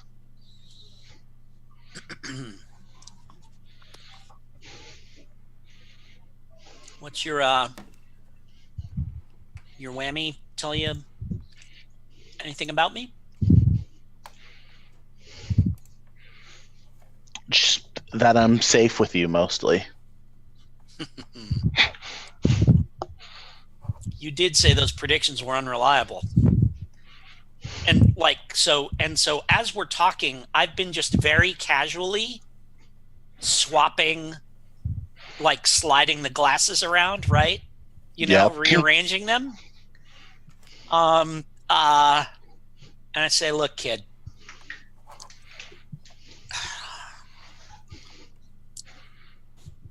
it's a bigger universe than even I have any idea.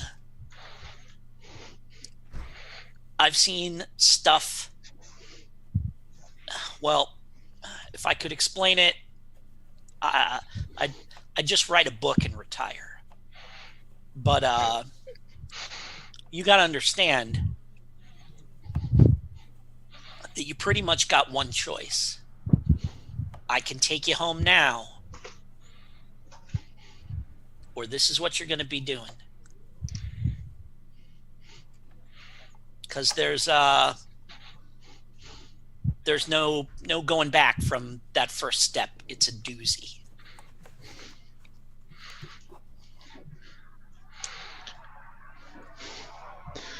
I don't think I can go home after this, seeing what I've seen, knowing what I know. If there's a whole universe that to see and explore,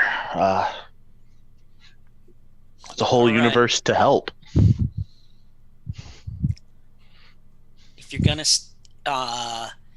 hang around with me, you got to remember one thing.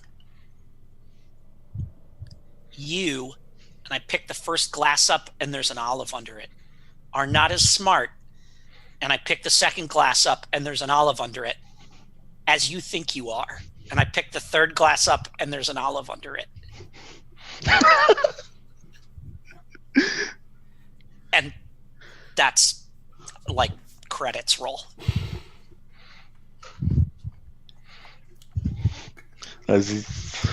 That is similar to what I thought you were doing. I thought it was going to be the opposite, where there wasn't an olive underneath any of them. I was almost hoping for a thing where you're like, you try to show, like, where's the olive? They could use a point for psychic and go. Oh, I would have spent however many story points I needed to make sure that I got my point across. So sounds like a good place for Fade to Black? That is totally a wrap. Yeah, absolutely. All right. That was a good one. Folks, I had fun. I figure after probably next time maybe we get Rex in the driver's seat of the Doctor, and then probably Ellen the one after that. That will have introduced all the Doctors, and then we can and all the companions. Oh, don't forget I haven't gotten a chance to play a Doctor yet. Oh shit, that's right. Yeah, we've got so two of the Doctors down. I'm sorry. Yeah, Rex and not Ellen. I meant Michael's Doctor. I was thinking Michael and Ellen for the Doctor companion, for the thing. So cool. Nice. Sweet. So I am free next week. The week after that is the show at the high school, and then my schedule is pretty wide open. And I think my schedule is clear for the month as far as Fridays are concerned. Today's the 1st, right? Yep.